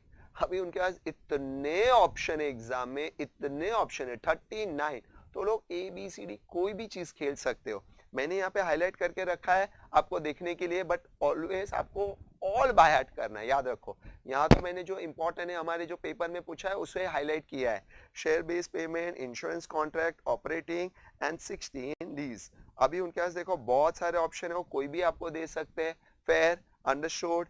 यहाँ तक ये तुम्हारा IFR है प्लस IAS है, तो आपको कोई भी दे सकते हैं, अंडरस्टूड। इंटरनेशनल स्टैंडर्ड अकाउंटिंग कोई भी ऑप्शन दे सकते हैं, उनके पास बहुत वैरायटी है। फिर आगे जंप करें, चलो बच्चों next IFRS, right, international financial reporting advisory council meet in London at least. अभी बच्चों मॉड्यूल में बहुत रेयर जगह पे लिखे दिया है, twice in a year for a period of 2 days, means twice in a year में 2 बार और 2 दिन के लिए होना चाहिए वो. अंडरस्टूड. राइट. पेज नंबर आप 322 पे जाओ मॉड्यूल के. यस बच्चों, आप देखो यहाँ पे देखो एडवाइजरी काउंसिल का डिटेल गिवन है. The focus of the advisory council is to be provide strategic support and advice to IFRS Foundation, and it meets in London at least twice a year for period of 2 days. Proper line है option में, at least twice a year for period of 2 days. तो आप समझ सकते हो आपके module में कहीं कहाँ से वो लोग MCQs ढूंढ के बनाते. अंडरस्टूड. और अभी आपके दिमाग में क्वेश्चन आता होगा, सर मॉड्यूल में थियोरी वाइज तो मीन्स कितने पेज है हमारे, 662 पेज है, तो सर कितना याद रखना है. अंडरस्टूड. तो you have to learn properly, अच्छे से एक बार बैठ के पढ़ लो, आपको बराबर से सिस्टमेटिक याद हो जाएगा. आगे जंप करें हम लोग. Next MCQs we discuss next. चलो नेक्स्ट है 26. The structure and process, the support of operations of the international public sector accounting standard board, ठीक है, आर फैसिलिटेटेड बाय. अभी देखो बच्चों, ये जो फुल फॉर्म लिखा है ना, जो हमारे ऑप्शन में ना, वो मॉड्यूल पे पेज नंबर 323 पे वो हेडिंग नहीं दिया है, बट ये प्रॉपर गिवन है, प्रॉपर गिवन है. इंटरनेशनल फेडरेशन ऑफ अकाउंटेंट, ये प्रॉपर गिवन है. अंडरस्टूड. पेज नंबर 323 पे चेक करेंगे. यस बच्चों, देखो यहाँ पे शॉर्टकट ये वर्ड लिखा है, ये जो IPSA SB international public sector accounting standard board, उसका यहाँ पे देखो शॉर्टकट है, the international public sector accounting standard board develop accounting standard and guide for use by public sector entity, the structure and process, the support of operations. ठीक है, देखो यहाँ पे राइट, ये फुल फॉर्म नहीं दिया है, यहाँ पे ये शॉर्टकट दिया है. हमारे ऑप्शन में फुल फॉर्म लिख के दिया है, facilitated by the international federation of accountant. देखो प्रॉपर ऑप्शन में गिवन है. राइट. हमारे यहाँ पे ये जो शॉर्टकट है वो हमारे ऑप्शन में फुल लिखा है, दैट्स इट. बट ये प्रॉपर वर्डिंग के साथ एमसीक्यूज दिया हुआ है, इजी. राइट. चेक करें आप, देखो यहाँ पे ये खाली इसका फुल फॉर्म लिख दिया था, दैट्स इट. बाकी आपको देखो ऑप्शन में प्रॉपर वो लोग ने ये गिवन है, इजी. नेक्स्ट जंप करूं. 27. राइट. मैंने बोला है IFRS उनका फेवरेट है. Fine. Now the IFRS foundation is 3 tyres. अपने मॉड्यूल में देखो प्रॉपर 3 टायर्स बच्चों बना के दिया है, प्रॉपर ट्रायंगल वाइज दिया हुआ है. उसमें आप ये पढ़ोगे तो फर्स्ट सेकेंड थर्ड प्रॉपर दिया हुआ है. राइट. पेज मॉड्यूल में 321 पे हम लोग चेक करते हैं.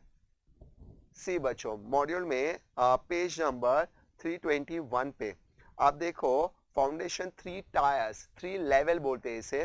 First is the foundation monitoring board, foundation trustee and international accounting standard board. देखो 1 2 3 प्रॉपर ट्रायंगल में बना के दिया है, ये ऑप्शन में दिया था. फिर कभी कभी वो लोग क्या करते हैं, ये क्वेश्चन में मेंशन करते हैं और ये ऑप्शन में रखते हैं. ये 3 स्ट्रक्चर किसके लिए, लाइक 3 टायर्स किसके लिए है या स्ट्रक्चर किसके लिए, तो ये ऑप्शन में होगा आपको. अंडरस्टूड. तो आपको प्लस माइनस देखना है, या तो ये क्वेश्चन होगा ये आंसर, या ये क्वेश्चन होगा ये आंसर. Fair, easy. आगे जंप करूं बच्चों. Existing AS14 require amortization. What is amortization? Amortization का मतलब होता है write off, written off, write off of goodwill arising on amalgamation in the nature of the purchase. Whereas बच्चों तुम्हें amalgamation चैप्टर नहीं है, बट अकाउंटिंग स्टैंडर्ड AS14 में ये डिटेल गिवन है मॉड्यूल पेज नंबर 356 पे. राइट. ये आपको प्रॉपर लिखा हुआ है वहां पे. Right. As per AS103 and AS index AS36. ठीक है, पेज 356 पे गिवन है, चेक करें. चलो बच्चों देखो यहाँ पे एग्जिस्टिंग AS14 एनुअल बेसिस, जो हमारे ऑप्शन था उसमें monthly basis, quarter basis, 6 months basis और एनुअल बेसिस दिया था. आपको उधर वो लोग ने ट्विस्ट कर दिया था, ये जो एनुअल वर्ड है ना उसमें ट्विस्ट और टर्न था. तो आपको ये पता होना चाहिए एनुअल. तो ये तो बच्चों बहुत रेयर है कि आपको ये आपने ये पढ़ा हो. अभी मेरा सजेशन, अगर आपको डाउटफुल है ये एमसीक्यूज एग्जाम में और आपको लग रहा है डाइसी है, तो वो एमसीक्यूज को मत छेड़ो, आप मत. राइट. बिकॉज 100 में से you have to score minimum 60 70. According to Mukesh sir हमारा पासिंग 60-70 है, आप 80-90 करो बेस्ट, वो 40-50 वाला अपने ध्यान दो, 60-70। तो मैं क्या होता अगर 70 भी स्कोर करना है तो 30 ऑप्शन आप छोड़ सकते हो। तो अगर ये तुम्हें डाइसी है because it's annual, monthly, quarter, 6 months, तो वेरी डाइसी हो जाएगा। तो हो सकता है आपको एग्जाम में कभी गड़बड़ हो तो वो छोड़ देना है आपको। फेयर, ये फेयर डील है, अंडरस्टूड। चलो चेक करते हैं वापस से ये एमसीक्यूज। सी मैंने बताया था देखो, मंथली, क्वार्टरली, हाफ ईयरली और एनुअली, बस ये आपको उसमें ट्विस्ट किया हुआ था। देखो monthly, quarterly, half yearly, annually, बाकी आप देखो ऑल एंड एवरेज सब चीजें तो सेम ही है, अंडरस्टूड, बाकी सब चीज सेम है। तो आपको एनुअल बेसिस वाला आंसर ठीक था, क्योंकि मैं भी एज अ स्टूडेंट हूँ, ये पढ़ रहा हूँ, तो मुझे तो सारे आंसर सेम ही लगेंगे। हम तो ये छोटे छोटे वर्ड तो ऐसे ही इग्नोर कर देते हैं। हाँ बोलो, वो तो हमारे लिए ऐसे ही इग्नोर हो जाते हैं सर, इसीलिए आपका फिर नेगेटिव मार्किंग काउंटिंग होता है और प्रॉब्लम आता है पेपर में और आंसर में एंड रिजल्ट में। तो आप बराबर से फेयर डील रखो। अगर आपको कोई डाइसी लग रहा है या कुछ प्लस माइनस लग रहा है तो वो एमसीक्यूज को आपको एग्जाम में छेड़ना नहीं है, अंडरस्टूड। आगे बढ़े बच्चों, देयर इज अ 29 एमसीक्यूज। ये प्रॉपर जो डेफिनेशन ऑब्जेक्टिव्स है, this is the objectives proper, ये प्रॉपर किसके लिए ऑब्जेक्टिव्स है वो पूछा है वो लोग ने, ठीक है। पेज नंबर 337 पे आप जाओगे तो ये आपको डिटेल मिल जाएगी, चेक करते हैं। यस बच्चों, यहाँ पे देखो प्रॉपर दिया है, right. AS 109 financial instrument, objectives of the standard, देखो ये पूरा प्रॉपर वर्ड वहां पे दिया है और लिखा भी है ऑब्जेक्टिव्स, अंडरस्टूड। ऑप्शन भी प्रॉपर दिया है सब ऑब्जेक्टिव्स, क्योंकि यहाँ पे जो आपका स्टार्ट होता है, राइट, ये डिटेल, राइट, तो यहाँ पे ये बहुत सारे चीजें हैं जो लोग एग्जाम में कोई भी पूछ सकते हैं। 103 पूछा है, अंडरस्टूड। तो उनके पास तो बहुत ही ऑप्शन है ये सबके, देखो यहाँ पे ये सबके ऑब्जेक्टिव्स हैं, तो उनके पास बहुत ऑप्शन है। तो अभी एग्जाम में ये वाला पूछा हुआ था, तो ये आई थिंक सो फेयर, आप पढ़ोगे तो ये याद रहेगा आपको। See that annually, 6 months, half year, quarter, वो सब में गड़बड़ होने के मैक्सिमम चांसेस है, बट ये तो फेयर फेयर वर्ड है, तो ये तो इजीली क्रैक हो जाएगा, इजी। आगे जंप करे बच्चों, चलो 30th, द ऑब्जेक्टिव्स ऑफ 103, ठीक है, बिजनेस कॉम्बिनेशंस आर, आप देखो इसके आगे पीछे ही है ये सब चीजें, अंडरस्टूड, आगे पीछे ही आपको मिलेगा, तो ध्यान देना बराबर से। चलो बच्चों यहाँ पे देखो 335 में 103 बिजनेस कॉम्बिनेशंस गिवन है टू इम्प्रूव, ठीक है, रिलायबल, ठीक है, informations, reporting, provide financial statement about business combination and its effect is the same, right, आगे पीछे सेम ही दिया हुआ है प्रॉपर। आप देखो वहां पे ऑप्शन में यही दिया हुआ है, ये दोनों एमसीक्यूज देखो लोग ने प्लस माइनस करके ही दिया हुआ था, चेक करो ये वाला और ये वाला, देखो ये वाला फाइनेंशियल इंस्ट्रूमेंट, दोनों लोग ने आगे पीछे सेम ही आसपास दिया हुआ था, चेक करते हैं दोनों। सी यहाँ पे ऑब्जेक्टिव्स दिया था और नीचे ऑप्शंस दिया हुआ था, फेयर। यहाँ पे ऑब्जेक्टिव्स ऑफ 103 पूछा था और नीचे देखो ऑब्जेक्टिव्स लिख के दिया था, तो दोनों प्लस माइनस कर दिया है, तो ये तो बहुत बोनस एमसीक्यूज है दोनों, अंडरस्टूड बच्चों। 31 पे जंप करें। अभी जो एएस के एमसीक्यूज थे वो 30 तक ही थे, आप 31 से चेक करोगे एमसीक्यूज तो ये आपका जो चैप्टर 1 है वहां के एमसीक्यू स्टार्ट होते हैं। इंट्रोडक्शन जो फर्स्ट चैप्टर, जो 90% मैं बोलता हूँ कॉमर्स स्टूडेंट्स को हम लोग क्लास में बोलते हैं पढ़ने की भी जरूरत नहीं होती है, आप डायरेक्ट मॉड्यूल से थोड़ा स्टडी कर लोगे तो ये सब इजीली हो जाएगा। बट ये सारे मॉड्यूल में proper word to word given है जो एग्जाम में पूछा हुआ है।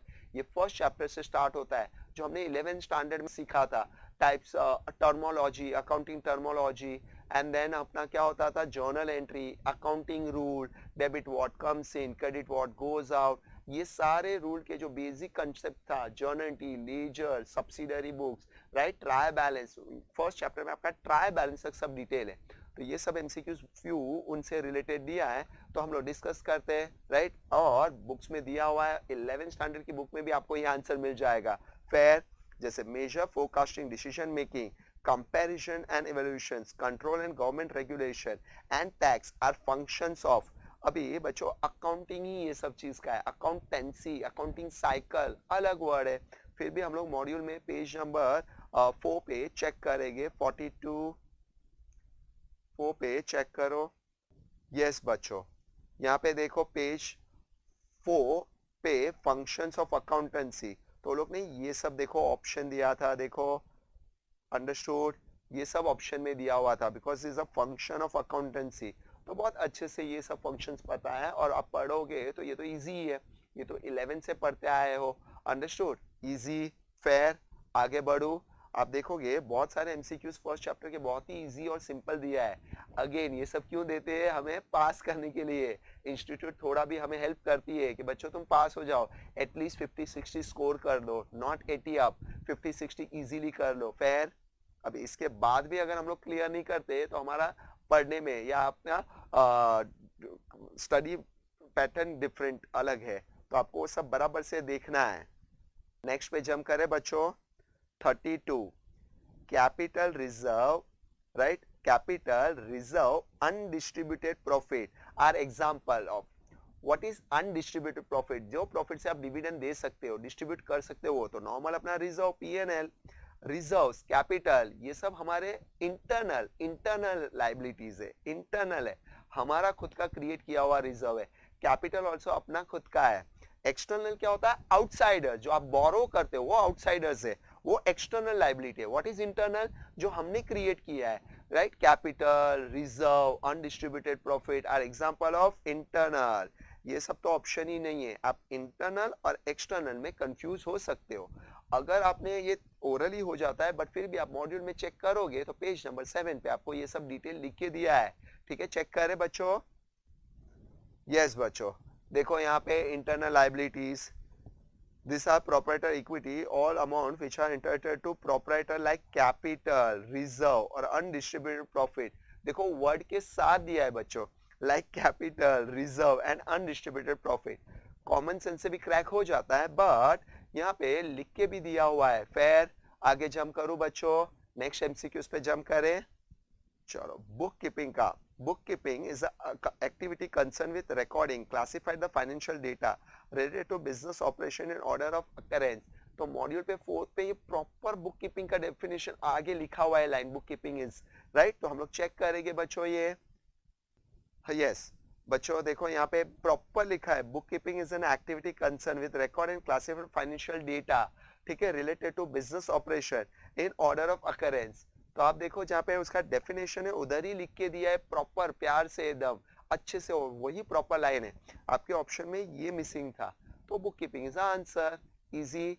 इससे एमसीक्यूज इजी आ नहीं सकते, ठीक है। नेक्स्ट एमसीक्यूज अभी आपके ये कौन से टॉपिक का है? Journal ledger is classified divide into category namely. बच्चों ये है ना, अगर आपने प्रॉपर फर्स्ट चैप्टर पढ़ा है तो ही आपको क्लिक होगा, नहीं तो कभी कभी हो सकता है एमसीक्यूज गलत कर दो आप। अंडरस्टूड? क्योंकि यहाँ पे देखो लोग ने प्राइवेट लेजर, पब्लिक लेजर भी ऑप्शन में दिया हुआ है, तो मे भी ऑप्शन हो है कि आपसे एरर हो जाए। मॉड्यूल 20 पेज नंबर 21 पे हम लोग डिस्कस करेंगे ये, आगे फिर डिस्कस करते हैं। यस बच्चों, आप देखो यहाँ पे बड़े प्यार से मेंशन किया है, journal ledger. Journal ledger are again be divided into two group, nominal ledger and private ledger. देखो इसका डिटेल भी लिखा है, हम लोग बोलते हैं ये आपको पढ़ना ही है। ये जो अपने लेजर है ना, लेजर, पर्सनल लेजर, लेजर के ब्रैकेट में सब डिटेल दिया हुआ है, डेटर्स लेजर, क्रेडिटर्स लेजर। तो ये जर्नल लेजर आपका डिवाइड होता है, राइट। और इसके लिए यहाँ पे देखो लिख के भी दिया है, the ledger where all transaction related to real account, nominal account, detail of debtors, creditors are recorded call as a journal ledger। मैं बोलता हूँ एमसीक्यूज ये पैटर्न में भी बनेगा बच्चों, ये मिसिंग होगा और ये पूरी लाइन दिया होगा, इज कॉल्ड, और वहां पे डैश होगा, नीचे ऑप्शन में सब दिया होगा। ऑप्शन इतना टफ कर सकते हो लोग, ऑप्शन में दिया होगा journal ledger, nominal ledger, private ledger और मे बी डेटा लेजर। तो आप देखो ये लाइन जर्नल लेजर के लिए, and journal reserve, journal ledger sorry, divide into a two group, nominal ledger and private ledger, वो दो और ऑप्शन में डिवाइड होता है। अंडरस्टूड? Easy, right. आगे जंप करें। यस, तो नॉमिनल एंड प्राइवेट लेजर। आगे द रेवेन्यू एक्सपेंडिचर रिजल्ट, आप मॉड्यूल पे पेज नंबर 8 पे देखो, ये प्रॉपर वर्ड के साथ लिखा है, in the reduction in profit और सरप्लस। आप रेवेन्यू एक्सपेंडिचर करोगे, व्हाट इज रेवेन्यू एक्सपेंडिचर? जो normal day to day monthly expenses, salary, printing, stationery, तो उससे ऑब्वियसली आपका प्रॉफिट रिड्यूस होगा, बट बिना वो करे हमारा रेवेन्यू गेन भी नहीं होता है, प्रॉफिट इंक्रीज भी नहीं होगा। बट जब भी आप रेवेन्यू एक्सपेंस करोगे तो योर प्रॉफिट और surplus will be reduce, decrease. Fair? तो मॉड्यूल पे पेज नंबर 8 पे चेक करेंगे ये बच्चों। सी यहाँ पे दिया हुआ है revenue expenditure result in reduction in profit और सरप्लस। देखो गिवन है the revenue expenditure result in reduction in profit और सरप्लस, प्रॉपर वर्ड के साथ। तो ये सारे डेफिनेशन तो मैं बोलता हूँ बच्चों हमने 11 में पढ़ा है, बट आपको ये एग्जाम में पढ़ना है। ये वेस्टिंग एसेट्स ये सब आ चुका है एग्जाम में, सीएस एग्जाम में, राइट? एमसीक्यूज पैटर्न वाइज ये सब कॉमन एमसीक्यू से जो आते हैं वो लोग, राइट? आपका पेपर पैटर्न कैसे होता है, हर एक चैप्टर में से फ्यू एमसीक्यूज कवर करते हैं। जो अभी मैंने एनालिसिस आई कैन से मैंने पेपर का पोस्टमार्टम कर दिया ऑलरेडी, अंडरस्टूड कि आपको पूरा एनालिसिस बता दिया कि पेपर वो लोग बनाते टाइम क्या सोचते हैं। इसको भी बोलते हैं हम लोग बच्चों पोस्टमार्टम सीरीज। क्या पेपर को कैसे जज करोगे, हाउ टू आइडेंटिफाई, वो मैं यहाँ पे प्रूफ करके दे रहा हूँ, अंडरस्टूड? आगे जंप करते बच्चों, नेक्स्ट वन, राइट? ये तुम्हारे सेकंड चैप्टर से रिलेटेड चालू होता है, सेकंड चैप्टर आ जाता है बच्चों यहाँ पे, जो अपना है थ्योरी बेस्ड, जिसमें हम लोग फाइनल अकाउंट्स का फॉर्मेट, इनकम स्टेटमेंट का फॉर्मेट एक्सप्लेन करते हैं, अंडरस्टूड? आप देखो आपका मॉड्यूल ऐसे बना है, फर्स्ट चैप्टर है ना ट्राई बैलेंस तक ही है, फिर फाइनल अकाउंट्स नहीं है। व्हाई? बिकॉज यहाँ पे final accounts revise schedule third, right, वो यूज होता है, part 1 and part 2, balance sheet and PNL statement. तो आपका first balance sheet and then PNL है, वो सेकंड चैप्टर में आ जाता है पूरा। उसमें ये एमसीक्यूज आई कैन से उनका one of the favourite MCQs है, one of the favourite, right? हर पेपर में उनको देने का मन होता है ये वाला एमसीक्यूज बच्चों। आप किसमें नियर 1000 या करोड़ या लैक्स में किसमें राउंड ऑफ करोगे वो चीज है ये, ठीक है? मॉड्यूल पेज नंबर 31 पे ये चेक करो। यस बच्चों, मॉड्यूल पे पेज नंबर 31 पे आप देखो तो ये बड़े प्यार से, और मैंने ये हमेशा बोला, इंपॉर्टेंट मार्क किया है, टर्नओवर लेस देन 100 करोड़ या लेस देन 100 करोड़ या 100 करोड़ रुपी और मोर। तो ये ऑप्शन तुम्हारे एग्जाम में है ही है, या तो ये क्वेश्चन में रहेगा ये आंसर में, या ये क्वेश्चन में होगा ये आंसर में, वाइस वर्सा ऑलवेज होता है ये। Easy, right? ये तो आपको पढ़ना ही है, बाय डिफॉल्ट है ये सेकंड चैप्टर में, इजी। नेक्स्ट पे जंप करूं बच्चों? Yes, now profit on reissue of forfeited shares is a profit of capital nature and hence it should be credited to। ये तो हमारा issue of shares है, right? issue of shares में ही हम लोग सिखाते हैं profit on reissue of forfeited share is a profit of a capital nature and hence it should be credited to capital reserve, right? because आप forfeiture क्यों करते हो, जो आपने capital का amount first call application या allotment जो received किया है is a part of, in short I can say capital। जो कैपिटल का पैसा आप री इशू करते हैं, अगर कोई डिफॉल्टर है तो हम फोरफीचर कर देते हैं, फिर से री इशू करते हैं, और वो री इशू में जो प्रॉफिट होता है वो कैपिटल प्रॉफिट है। तो capital profit transfer to capital reserve, एकदम सिंपल, राइट? रीवैल्यूएशन रिजर्व क्या होता है, जो एसेट्स को रीवैल्यूड करके हम लोग ट्रांसफर करते हैं।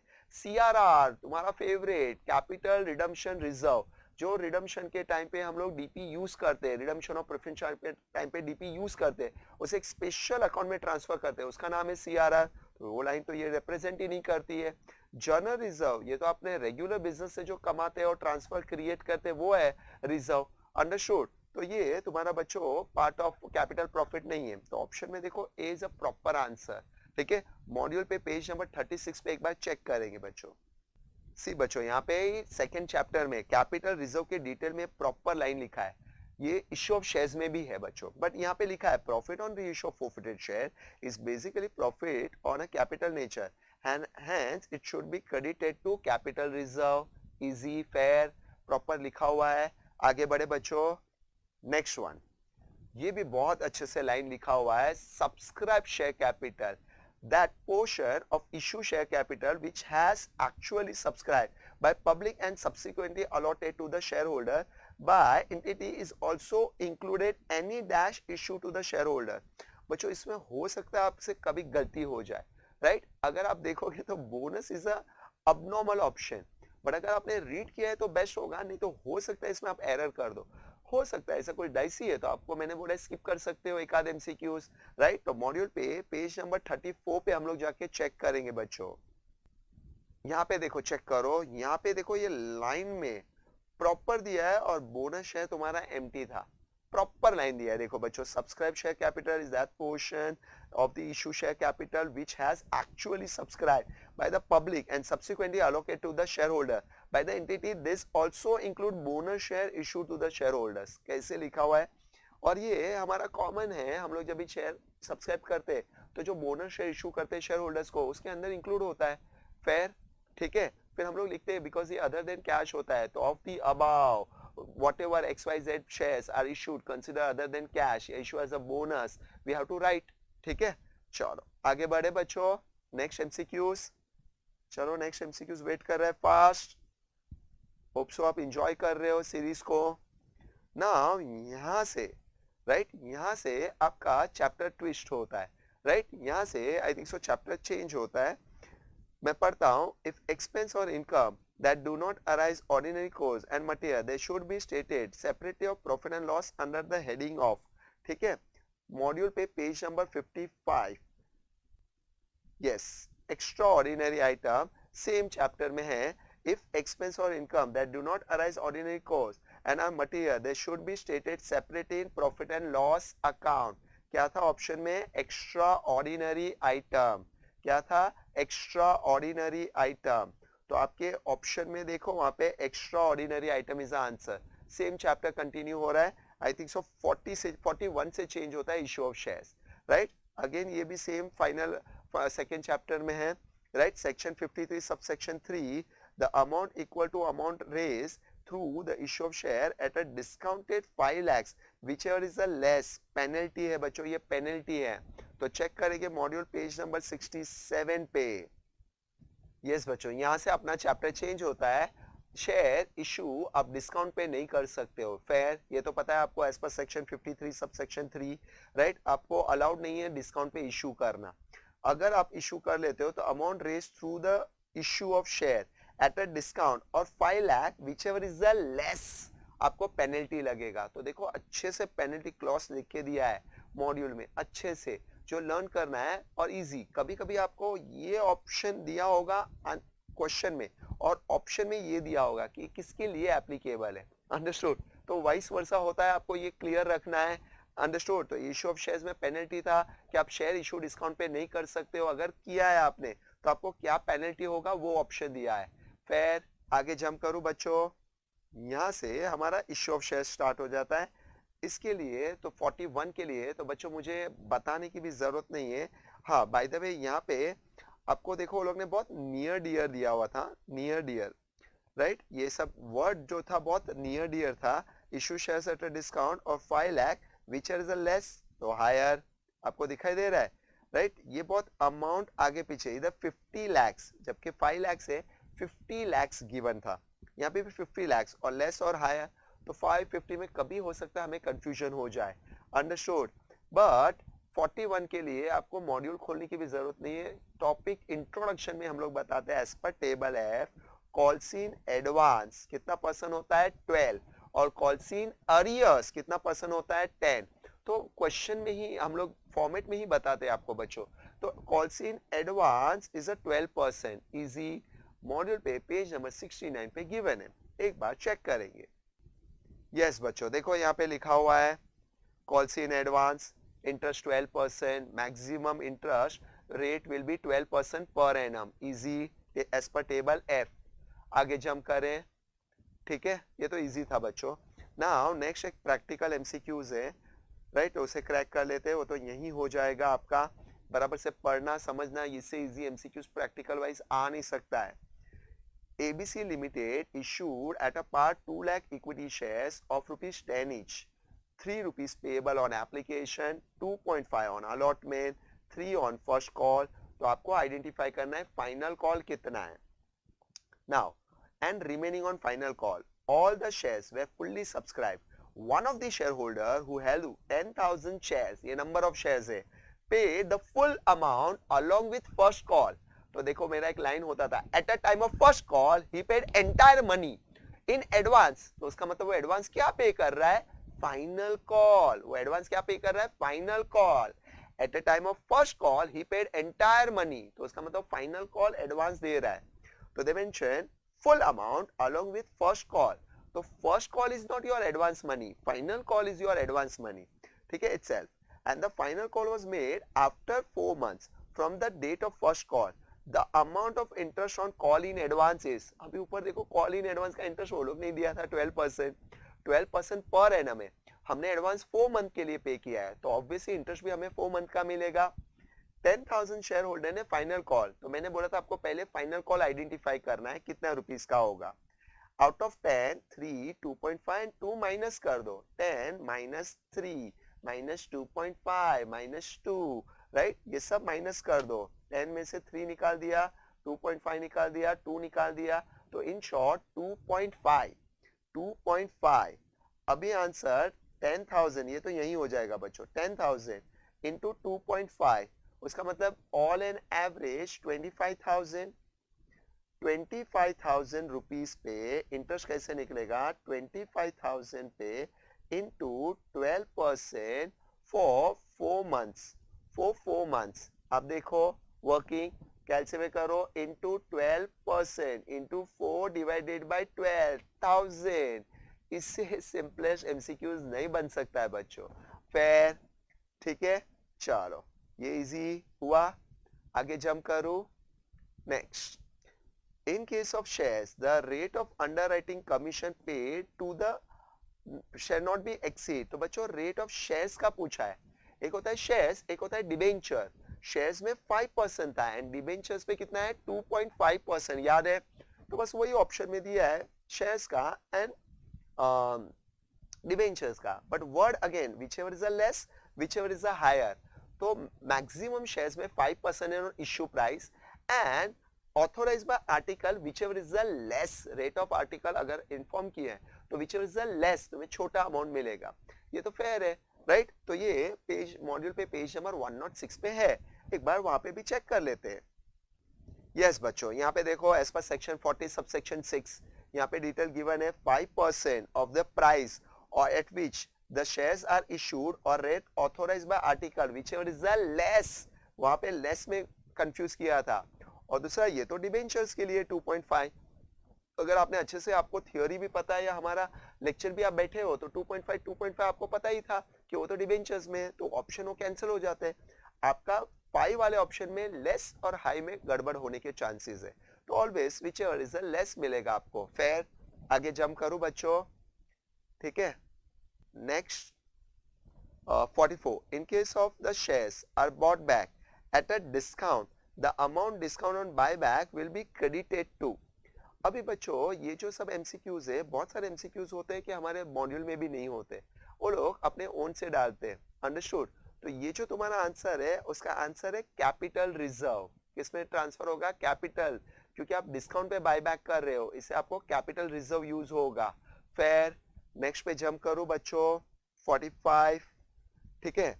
45 वेस्टिंग हैज अ 2 कंपोनेंट. ठीक है, ये हमारे मॉड्यूल पे पेज नंबर 92 पे गिवन है. 92 पे गिवन है कि क्या ऑप्शन में होना चाहिए. तो देखो, एक तो वेस्टिंग परसेंटेज और एक वेस्टिंग पीरियड, ड्यूरेशन, उसका ड्यूरेशन. अभी आप बोलोगे सर ये वाला जो परसेंटेज है और वेस्टिंग पीरियड और ये वाला ऑप्शन देखो सेम ही है. तो आप देखो इधर पीरियड, इधर प्राइस है. अब बराबर से ध्यान से पढ़ना. इधर डेट है और इधर परसेंटेज, यहाँ पे डेट है और पीरियड है. तो आपका डेट नहीं है, आपका परसेंटेज एंड पीरियड ऑप्शन होना चाहिए. तो मॉड्यूल पेज नंबर 92 पे, यस बच्चों, पेज नंबर 92 पे देखो ये सब टर्म्स हम लोग पढ़ने बोलते हैं. वहां पे वेस्टिंग लिखा है as a 2 component, vesting percentage and period proper लिखा हुआ है. फेयर. इससे बेस्ट तो कुछ आ ही नहीं सकता एग्जाम में. आगे जंप करूं बच्चों, right. Next 46, yes. Which debenture are paid on the basis of priority as compared to other debenture? तो फर्स्ट मॉर्गेज, मॉर्गेज का मतलब आपका सिक्योर्ड है, मॉर्गेज किया है तो फर्स्ट है, तो उसको फर्स्ट प्रायोरिटी पे करना है. अंडरस्टूड. तो मॉड्यूल 117 पे रिडीमेबल रजिस्टर, ये सब का लॉजिक वहां पे देखते हैं. 117 पे, मॉड्यूल 117. चलो, ये आपका देखो आ गया टॉपिक. शेयर्स के बाद redemption of debenture, accounting for debenture.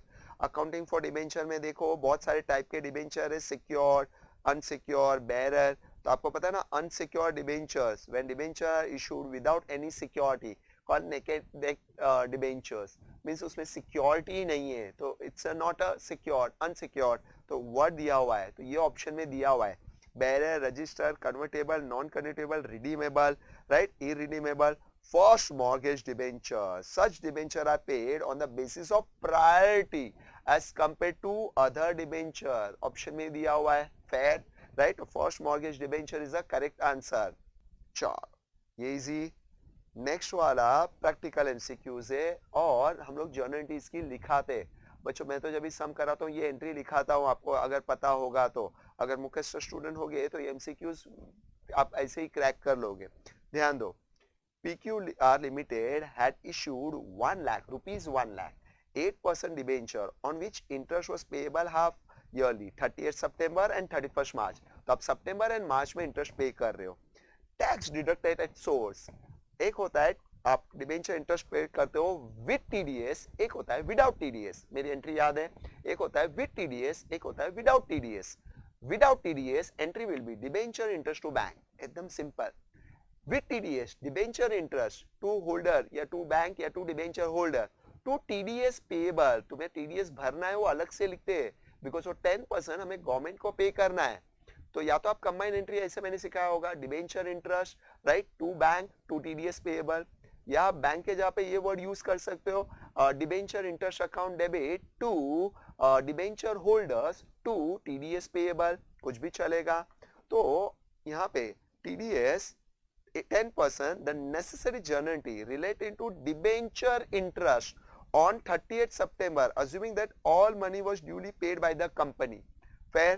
तो by the way आप 30th September and 31st March, तो in short आप 6 months का इंटरेस्ट पे कर रहे हो. तो पहले आपको 1 लाख पे 8% कैलकुलेट करना है फॉर 6 months. तो your interest amount will be 4000. Fair. तो डिबेंचर इंटरेस्ट 4000 होगा. TDS 4000 पे 10% 400, तो आप होल्डर को इनडायरेक्टली कितना पे करोगे 3600. फाइन. यहाँ पे देखो आप पूरा डिबेंचर होल्डर्स को पे कर रहे हैं. रॉन्ग. ये करेक्ट है. डिबेंचर इंटरेस्ट डेबिट 4000, होल्डर्स को क्रेडिट कर रहे हो आप 3600 और TDS पे कर रहे हो 400. फेयर. ये परफेक्ट एंट्री है. नेक्स्ट. डिबेंचर इंटरेस्ट 8000 नहीं, फुल ईयर का हो जाएगा बच्चों.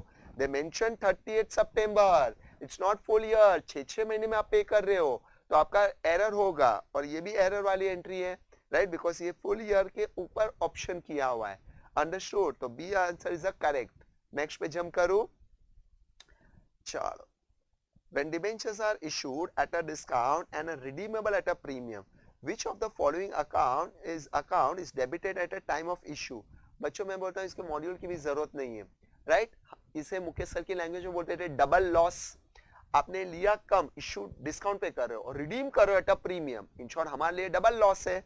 वो अमाउंट जाता है loss on issue of debenture. याद आया, डेबिट होता है. सीधे वन डेबिटेड. डेबिटेड एंट्री ऐसी थी bank account debit, loss on issue of debenture account debit to debenture account to premium on redemption. तो जो डेबिट है उसमें यही ऑप्शन है. एक ये शॉर्टकट था, एक था लॉन्ग कट जो एंट्री होती है bank account debit, discount on issue of debenture account debit, loss on issue of debenture account debit to debenture to premium on redemption. By the way तुम्हारे ऑप्शन में loss on issue of debenture दिया हुआ है, तो they want combine entry wise, तो ये तुम्हारा debit हो जाएगा. अंडरस्टूड. मॉड्यूल पे पेज नंबर 130 पे है ये. सी यहाँ पे issued at a discount and redeemable eight a premium, loss on issue of debenture debit होता है जो मैंने जर्नल एंट्री में सिखाया है. अंडरस्टूड. थियरी वाइज कहीं लिखा होगा बट ये जर्नल एंट्री से ही क्रैक हो जाता है. सिंपल. आगे बढ़ू. चलो 49. अभी ये वर्ड अच्छे से ध्यान देना. If sinking fund is a non cumulative the interest received on sinking fund investment. Normally Mukesh sir सिखाता है सिंकिंग फंड का इंटरेस्ट सिंकिंग फंड में क्रेडिट होता है, बट इधर बच्चों नॉन क्यूमुलेटिव है. पता है नॉन क्यूमुलेटिव में भी मैंने बताया होगा, थियरी वाइज बताया होगा, जो सिंकिंग फंड रिसीव्ड करते हो वो सिंकिंग फंड में जाएगा. जो क्यूमुलेटिव होना चाहिए एवरी ईयर राइट, जो आज interest received amount set side invested, interest received amount set side invested, ये मेरा लाइन होता था. फेयर. तो वो तो क्यूमुलेटिव होगा, ये नॉन क्यूमुलेटिव है, that's why it goes to P&L. और आपने अगर मॉड्यूल पढ़ा है तो मॉड्यूल पे पेज नंबर 139 पे डिटेल है, तो आप लोग चेक करेंगे.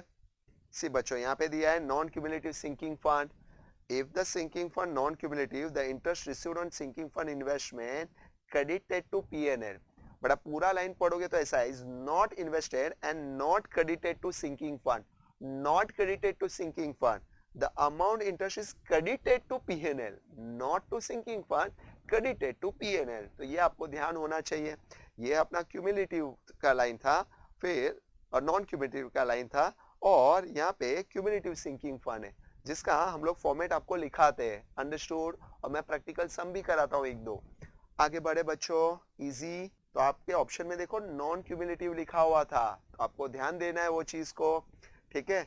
चलो. डिबेंचर का एक प्रैक्टिकल थियोरी नहीं है, प्रैक्टिकल एमसीक्यू. जैसे ये प्रैक्टिकल है.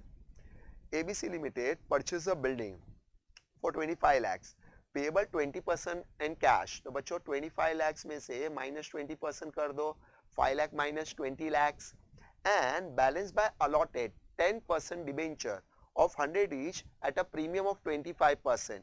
Calculate number of debenture to be issued. तो whatever amount जो पे करना है, जैसे 20 लाख आपको पे करना है, डिवाइडेड बाय इश्यू प्राइस. याद है मेरा line, divided by issue price. वो कैसे आएगा? 100 प्लस 25%, 125. कैलसी 20 लाख डिवाइड बाय 125, 16,000. इससे सिंपलेस्ट एमसीक्यूज एग्जाम में नहीं आ सकता है बच्चों. बच्चों पता है मैं टॉपिक कराता हूं तभी आपको बताता हूं. इश्यू ऑफ शेयर्स में भी होता है debenture, share issued consider other than cash. आप कोई एसेट्स खरीदते हो, आप शेयर इशू करते हो, बट शेयर में ऑप्शन होता है, शेयर इशू होता है पार पे या प्रीमियम पे. वहां पे मैं एक्सप्लेन करता हूं. आपका शेयर्स का है ना, एग्जाम में आने के बहुत कम चांसेस है, बट डिबेंचर में ज्यादा आता है. डिबेंचर्स भी आप कोई एसेट्स खरीद रहे हो, आप अदर देन डिबेंचर इशू करते हो, अदर देन कैश. तो मैं हमेशा बोलता हूं डिबेंचर ज्यादा एग्जाम में आता है, क्योंकि डिबेंचर में issued at a par, issued at a premium और issued at a discount option है. तो आप देखो बोर्ड में दिया हुआ है, डिबेंचर्स में दिया हुआ है. यही सेम अगर शेयर्स में दिया होगा तो भी फेयर, बट आपको इसमें से ये 20% माइनस करना था, बिकॉज आप 20% कैश में पे कर रहे हो. अंडरस्टूड. अगर आपने गलती से 25 lakhs ले लिया डिवाइड बाय 125, तो आपका आंसर 20,000 आता है जो ऑप्शन में दिया है. और मैं हमेशा बोलता हूं अगर तुम्हारे से कुछ एरर होगी तो जो रॉन्ग है वो एग्जाम में दिखेगा. तो आप देखो दिस माइनस 20 करना है बच्चों. ये तो ऑन द स्पॉट पे कर रहे हो, तो उसमें क्यों डिबेंचर इशू करोगे? That remaining amount 20 lakhs divided by 125, तो आपका नंबर ऑफ डिबेंचर कितना आता है? 16,000. इजी. आगे बढ़े बच्चों. राइट, समझ में आ रहा है? Right. Next, 51. Discount on issue of debenture is dash and can be written off. ठीक है, अगेंस्ट. तो आप मॉड्यूल में देखो पेज नंबर 131 पे ये सब डिटेल गिवन है. राइट. तो हम लोग डिस्कस कर रहे हैं और ये कॉमन सेंस है. Discount on issue of debenture is a capital loss and return of. One shot right of करना है तो कैपिटल प्रॉफिट से करना है. मॉड्यूल 131. चलो देखो बच्चों यहाँ पे दिया हुआ है ये line. Discount on issue of debenture being a capital loss can be written off against capital profit. ये लाइन दिया है देखो, first and second. Alternatively are write off discount on issue of debentures. तो क्या लिखा है? Discount on issue of debenture being capital loss and can be write off against capital profit. और दूसरा आपको पता होगा, दूसरा discount on issue of debenture is a deferred revenue expenditure, right? और ओवर अ पीरियड आप धीरे धीरे इसको राइट ऑफ कर सकते हो, या वन शॉट या धीरे धीरे ओवर ऑफ राइट ऑफ कर सकते हो against revenue over the period of life of the business, जो फिर पीएनएल से आपको राइट ऑफ करना है. ऐसे दो ऑप्शन है आपके पास. Understood. There is a alternative available है, ऑप्शन अवेलेबल है डिस्काउंट राइट ऑफ करने के लिए. अभी बच्चों ये वाले सब डिटेल है ना आपको दूसरे चैप्टर में भी दिया हुआ है. दूसरा चैप्टर पता है कौन सा? मैं भी आगे एमसीक्यूज में डिस्कस करूंगा आपके साथ. मॉड्यूल में ये तो capital loss and capital profit easy. अभी आप देखो यहाँ पे वापस आपका बायबैक आया बच्चों. Next MCQs 52.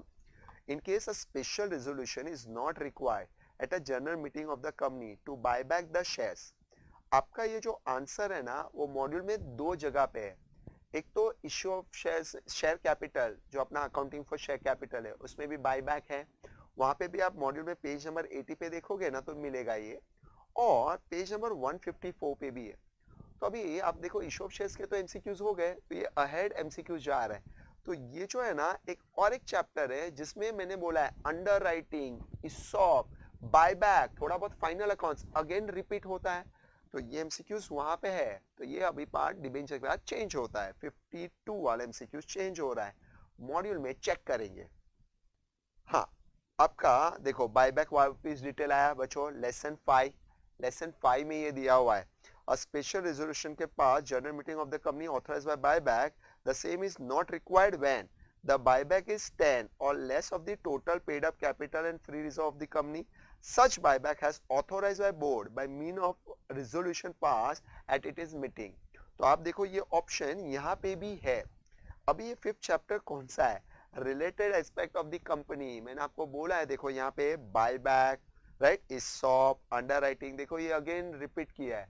आप मुझे प्लीज क्यों मत पूछना कि सर ये क्यों 2 बार है, राइट, मुझे भी आज तक इनकी फीलिंग नहीं समझ में आई।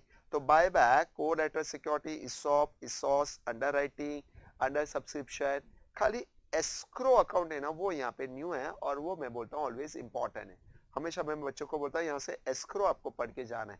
बाकी ये सब थियोरी अपने ऑलरेडी ऊपर वाले चैप्टर में कवर कर दिया है, तो आप ऊपर पढ़ो तो आपको नीचे फेयर हो जाता है। थोड़ा इसॉस का और इसॉप का थियोरी यहाँ पे इन डिटेल गिवन है, तो आप यहाँ से इनका थोड़ा थियोरी पढ़ सकते हो मॉड्यूल में। अंडरस्टूड? तो आप ये देखो बहुत प्यार से ये लाइन लिख के दिया हुआ था। अंडरस्टूड? ये एक बार मैं दिखाऊं, पेज नंबर 80 पे भी है, ऐसे बहुत सारे एमसीक्यूज हैं, एक बार दिखाता हूँ।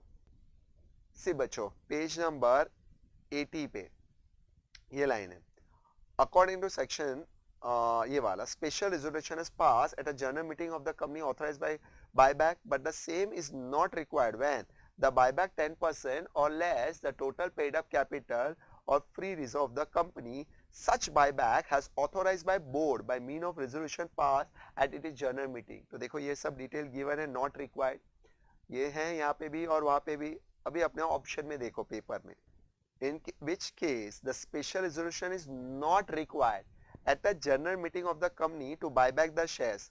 The buyback is 10% or less of the total paid up capital and free reserve of company.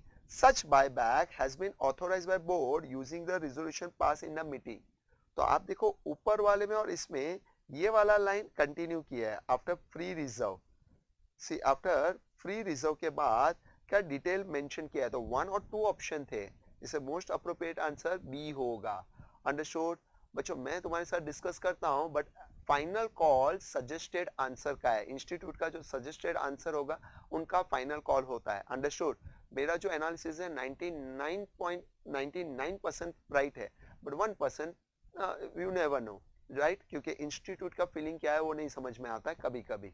फिर आगे बढ़े, चलो नेक्स्ट वाला भी देखो, every buyback shall complete with in a period of 1 year from the date of resolution और special resolution in case may be pass through board. Section देखना 68 subsection 4।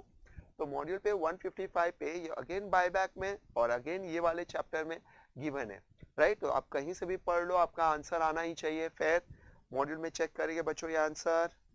C every buyback complete with in a period of 1 year, ठीक है, from the date of resolution और special resolution as case में be pass by the board as per section 68(4) subsection 4, सब दिया हुआ है proper, और 1 ईयर दिया है। और ये तो 1 ईयर तो हम थियोरी में भी बताते हैं बच्चों, एक्सप्लेन करते हैं, तभी ज्यादातर बच्चों को याद ही होता है। खाली इसमें कंफ्यूजन एक 1 ईयर का और एक 6 मंथ्स का होता है। तो आपको याद होना चाहिए 6 मंथ्स किसी और डिटेल के लिए था, और 1 ईयर तुम्हारा जो कंप्लीशन टाइम होता है वो।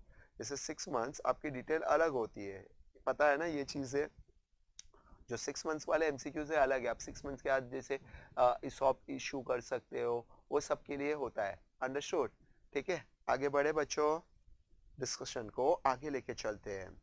The amount credited to DRR, DRR form क्या है, debenture redemption reserve, shall be utilised by the company for the purpose of redemption of debenture. Wording में ही डिबेंचर लिखा है, but purchase of own debenture भी है वर्ड, और redemption of debenture भी है। ये थोड़े इसमें गड़बड़ होने के चांसेस है। शेयर्स नहीं, बिजनेस नहीं, ये थोड़ा कम है, बट ये और ये ऑप्शन में गड़बड़ है। तो मॉड्यूल पे 164 पेज पे चले हम लोग। देखो यहाँ पे बच्चों लाइन दिया है, the amount credited to debenture redemption reserve shall not be utilised by the company except for the purpose of redemption of debenture. Not be utilised, उसका मतलब shall not be utilized by the company except for the purpose of, means इसके लिए आप use करो, redemption of debenture के लिए use करना है। ये सेम हमारे ऊपर टॉपिक में भी लिख के दिया है अकाउंटिंग फॉर शेयर कैपिटल में। Easy right. आगे जंप करूं बच्चों, easy I think so. Analysis तुम्हारे लिए फेयर इनफ होगा, आपको स्टडी में हेल्प होगा राइट। जो न्यू बच्चे हैं जो अभी अपीयर होने वाले हैं वो एनालिसिस के थ्रू जज कर सकते हैं पेपर कितना सिमिलर होता है। फेयर अंडर राइटिंग चैप्टर, ये again accounting for share capital और अगेन इस ये वाले चैप्टर में रिपीट है, बट ये प्रैक्टिकल एमसीक्यूज है, बहुत ही सिंपल एमसीक्यूज है। एग्जाम में आपको पीछे एक रफ पेज दिया होता है, उधर आपको ये यूज करके करना है। आप ओरली मत करना, नहीं तो मैक्सिमम रॉन्ग होने के चांसेस है। मैं यहाँ पे ही बाजू में लिखता हूँ या तो मैं नीचे पीछे रफ वर्क में करता हूँ। फाइट आपका 125 गिवन है, इधर कर दूं बच्चों, यहाँ पे 125 पढ़ लेता हूँ पहले। Underwriters Limited issue 1,25,000 shares which are underwritten as follows: P 40%, Q 40% and R 20%। आप ये सब ऐड करो, 100 होना चाहिए। कितना होना चाहिए? 100। तो लॉजिकली देखो सबका टोटल 100 हो रहा है। अगर पता है कम होता है तो पता है पार्टली अंडरराइटिंग है। अभी यहाँ पे 100 हो रहा है तो इसका मतलब फुल अंडरराइटिंग है। Fair. Detail of the marked application, P 40,000, Q 32,000 and R 8,000. Unmarked application 20,000 share. The net liability of individual underwriters. आपको रूल पता है बच्चों, unmarked application always distribute into GLR, gross liability ratio, जो आपका 40 40 और 20 है, और यू कैन से 4 4 2 है, या यू कैन से 2 2 1 है। Maths right. 40 40 20 ये वाला प्रपोर्शन, ये क्या है? GLR, gross liability ratio. Understood. तो इजी है, इसमें ना ही फर्म अंडरराइटिंग है, खाली 3 अंडरराइटर है। तो मैं यहीं लिखता हूँ, जरा देखो। आप पहले 1,25,000 को इंटू 40% कर दो राइट। तो P Q R 40 40 और 20 125 को, तो हमारा आंसर होता है 50,000 50,000 एंड 25। मार्क गिवन है बहुत प्यार से 40,000 32,000 एंड 8,000। उसके बाद जो 20,000 है वो भी GLR में डिस्ट्रीब्यूट कर दो 40%, मींस 8,000 8,000 एंड 4,000। बस सिंपली इसे माइनस कर दो, इसमें सरप्लस भी नहीं आता है बच्चों, इसे माइनस कर दो, आपका काम हो जाएगा। Like 50,000 minus 40 minus 8 gives you 2,000 right। 50 minus 32 minus 8 gives you 10,000 right। 25 minus 8 minus 4 gives you 13,000। तो अपने ऑप्शन में यहाँ पे देखो डी आंसर है राइट। D 2,000 10,000 and 13,000। तो अच्छे से एग्जाम में पीछे रफ पेज होता है, उसमें आपको यूज करना है और ये आंसर को टिक करना है। Fair right. होप सो आपको समझ में आया। आगे जंप करूं। 56 option ESOP employ stock option scheme और ESOP employ stock option plan. Option discount under employ stock option scheme means module page number 168 पे जाओ, वहां पे ये डिटेल दिया है, डिस्कस करते हैं। हाँ यस बच्चों, देखो यहाँ पे दिया हुआ है एम्प्लॉय स्टॉक ऑप्शन स्कीम, उसके लिए डिटेल दिया था the excess of the market price of the share at the date of granted of the option under ESOP employ stock option scheme over the excise price of the option including upfront payment if any, including upfront payment if any. ठीक है। अभी मैंने बोला है ऐसे ये MCQs आ सकता है, ये आ सकता है, ऐसे कुछ भी एमसीक्यूज वो लोग बनाते हैं। तो आपको देखो इसके अंदर वाला पूछा है, कभी अभी आप क्लियर नहीं हो तो ये एमसीक्यूज को स्किप कर देना है, क्योंकि ये आपको अंदर इन डेप्थ वाली चीज है जो बहुत रेयर है कि आप रीड करो। अंडरस्टूड। और ये बच्चों ऊपर वाले चैप्टर अकाउंटिंग फॉर शेयर में ये कंसेप्ट नहीं था, ये यहाँ पे ही डिटेल गिवन है। तो कभी हो सकता है आपने ये क्लियर नहीं हो एमसीक्यूज, तो एग्जाम में नेगेटिव मार्किंग है, क्लियर रखना। ठीक है। ऑप्शन वाइज हमारा देखो यहाँ पे परफेक्ट था the excess of market price of the share granted of option under ESOS over the excess price of the option including upfront if any, right, proper detail given है, understood. आगे बढ़े बच्चों, चलो, the name of statement use the temporary statement just financial position until the full annual statement to be issued, interim statement। अगर आपने ये module अच्छे से रीड किया है तो ही आएगा, नहीं तो आपका रॉन्ग होने के चांसेस होते हैं। मॉड्यूल पेज नंबर 181, देखो बच्चों, इंटरिम स्टेटमेंट ये सब हम लोग मार्किंग करके आपको एक्सप्लेन करते देते हैं कि आपको ये सारी चीजें पढ़नी है। तो यहाँ पे देखो लोग ने लिखा है financial statement there are issue for the time period smaller than 1 year are called interim statement. पहले ये इंटरिम स्टेटमेंट का डिटेल है, because they are used as a temporary statement to judge a company financial position until the full annual statement are issued, until the full annual statement are issued, इसको बोलते हैं interim statement, right. थोड़े time के लिए आप temporary use करो, जैसे हम लोग का कभी फोन खराब हो गया तो हम लोग कोई छोटा मोटा फोन टेम्पररी बेस पे यूज करते हैं, फिर जैसे नया फोन ले लेते हैं हम लोग, सारे चीज उसमें अपग्रेड कर लेते हैं। वैसे ही अकाउंट्स में भी होता है बच्चों, अगर पूरा फाइनेंशियल स्टेटमेंट रेडी नहीं हुआ है तो for timing we have to prepare interim statement, understood, ठीक है। आगे जंप करें, इजी, ये समझ में आया बच्चों। Now liability which measures a degree of estimations is called. अभी बच्चों ये मॉड्यूल 190 पे प्रोविजन का एक ही लाइन लिखा है, उसमें ही ये लाइन दिया हुआ है, अंडरस्टूड। तो पेज 190 पे चेक करते हैं। यस बच्चों, ये हमारा पता है ना कौन सा टॉपिक चल रहा है, नेक्स्ट वन चैप्टर, जिसमें प्रोविजन, देखो प्रोविजन, रिजर्व, डेप्रिसिएशन दिया होता है, राइट। फाइनल अकाउंट्स की मैनेजर रेम्युनरेशन जिसमें चैप्टर है वो है provision. Liability which can be measure only by using substantial degree of the estimations. तो आपका देखो प्रोविजन प्रॉपर ये मिसिंग है, और प्रोविजन का डिटेल ही यहाँ पे है, इतना ही है एग्जांपल बस, फिर रिजर्व चालू हो जाता है।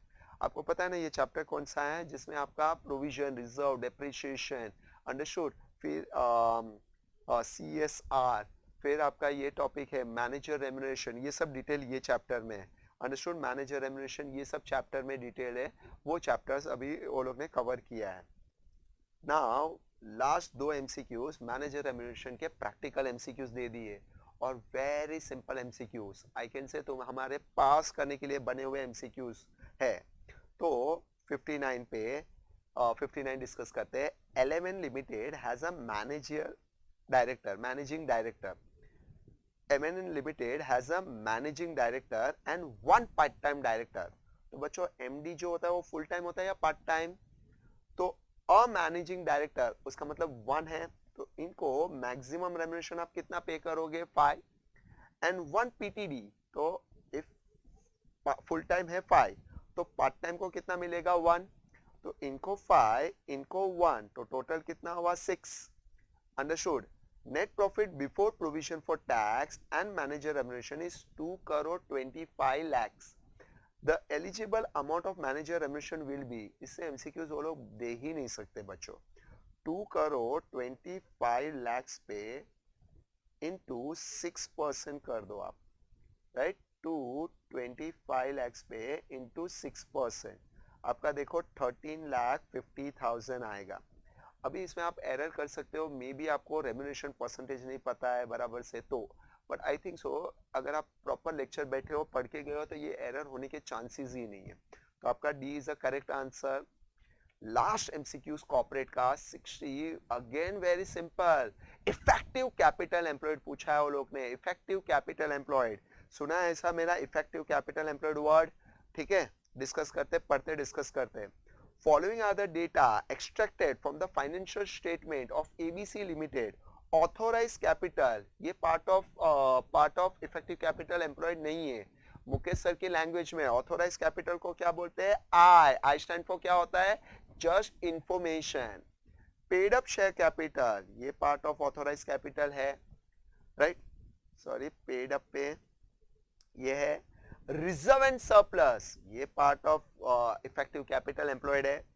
रीवैल्यूएशन रिजर्व, याद है, all reserve you should consider as a part of capital employed, revaluation reserve को छोड़ के, तो ऑब्वियसली ये नहीं है, अंडरस्टूड, इसे नहीं लेना है। Working capital loan, working capital का मतलब ही होता है शॉर्ट टर्म, और ये लोन शॉर्ट टर्म है, तो अगेन ये नहीं लेना है आपको, आपको लॉन्ग टर्म लेना है। Preliminary expense is a fictitious assets, but ये क्या हो जाएगा, minus. Profit and loss, loss लिखा है या डेबिट बैलेंस, तो ये भी माइनस। अगर प्रॉफिट एंड लॉस प्रॉफिट है तो ऐड, लॉस है तो minus. And then what will be the amount of effective capital to calculate manager remuneration? For your kind information, effective capital employed हम लोग कभी ढूंढते हैं, if there is a loss या inadequate profit, अगर loss है तो डायरेक्टर को कितना अमाउंट पे करना चाहिए, तो वो हमारा स्लैब है, बट उसके लिए we have to find out effective capital employed. तो इफेक्टिव कैपिटल एम्प्लॉयड में share capital other than call in advance, pro rata amount, share suspense को छोड़ के, reserve and surplus, revaluation reserve को छोड़ के, all fictitious assets minus, right, fictitious assets सारी चीज minus, and borrowed fund, borrowed fund में more than 1 year borrowed fund होना चाहिए, ऑल सिक्योर्ड अनसिक्योर्ड लोन चलेगा, but more than 1 year. And if there is a investing company, if there is a non investing company, पता है investment plus minus होता है, वो करने के बाद जो तुम्हारा आता है उसे बोलते हैं इफेक्टिव कैपिटल एम्प्लॉयड। तो यहाँ पे खाली इफेक्टिव कैपिटल एम्प्लॉयड पूछा है बच्चों, तो आंसर बहुत ही सिंपल है, 30 and 10 crore minus this 4 crore, answer आ जाएगा आपका। तो क्या था, 30 CR crore plus 10 crore minus 1.5 crore and minus 2.5 crore. कैलसी 40 में से माइनस 1.5 माइनस 2.5, हमारा आंसर है 36 करोड़। इजी, राइट, आंसर है 36 करोड़। समझ में आया बच्चों? इससे इजी सिंपलेस्ट एमसीक्यूज नहीं हो सकता है। तो बच्चों यहाँ तक मैंने डिस्कस किया है आपका कॉर्पोरेट पेपर, जो 60 मार्क का पार्ट 1 होता है, राइट, ये तुम्हारा 60 मार्क्स कवर होता है। यहाँ पे जो मेरा एनालिसिस है, और मेरा ऑलवेज लेक्चर स्टार्ट करता हूँ, मैं आपको बताता हूँ कि आपके कॉर्पोरेट में सबसे बेस्ट पार्ट है कि आपकी जो थियोरी है वो सारी मॉड्यूल से ही होती है। तो आपको मॉड्यूल इज अ ग्रंथ, राइट, हमारे लिए ग्रंथ है, you have to study, you have to study. और प्रैक्टिकल एमसीक्यूज जो मैं सिखाता हूँ उसके बाहर आने का ऑप्शन ही नहीं है, उसकी मैं गारंटी देता हूँ ऑलवेज। तो आप देख लो पूरा एनालिसिस में हमारे बाहर कुछ आया ही नहीं है। आई कैन से मैंने पेपर का फाइनली पोस्टमार्टम कर दिया बच्चों। Understood, right? You can agree, I think so, से यस। ठीक है, चलो बच्चों, जो मैनेजमेंट पेपर है वो मेरा पार्ट 2 में लेके आऊंगा मैं तुम्हारे साथ। ओके, ये पेपर यहाँ पे ही डिस्कस करते हैं।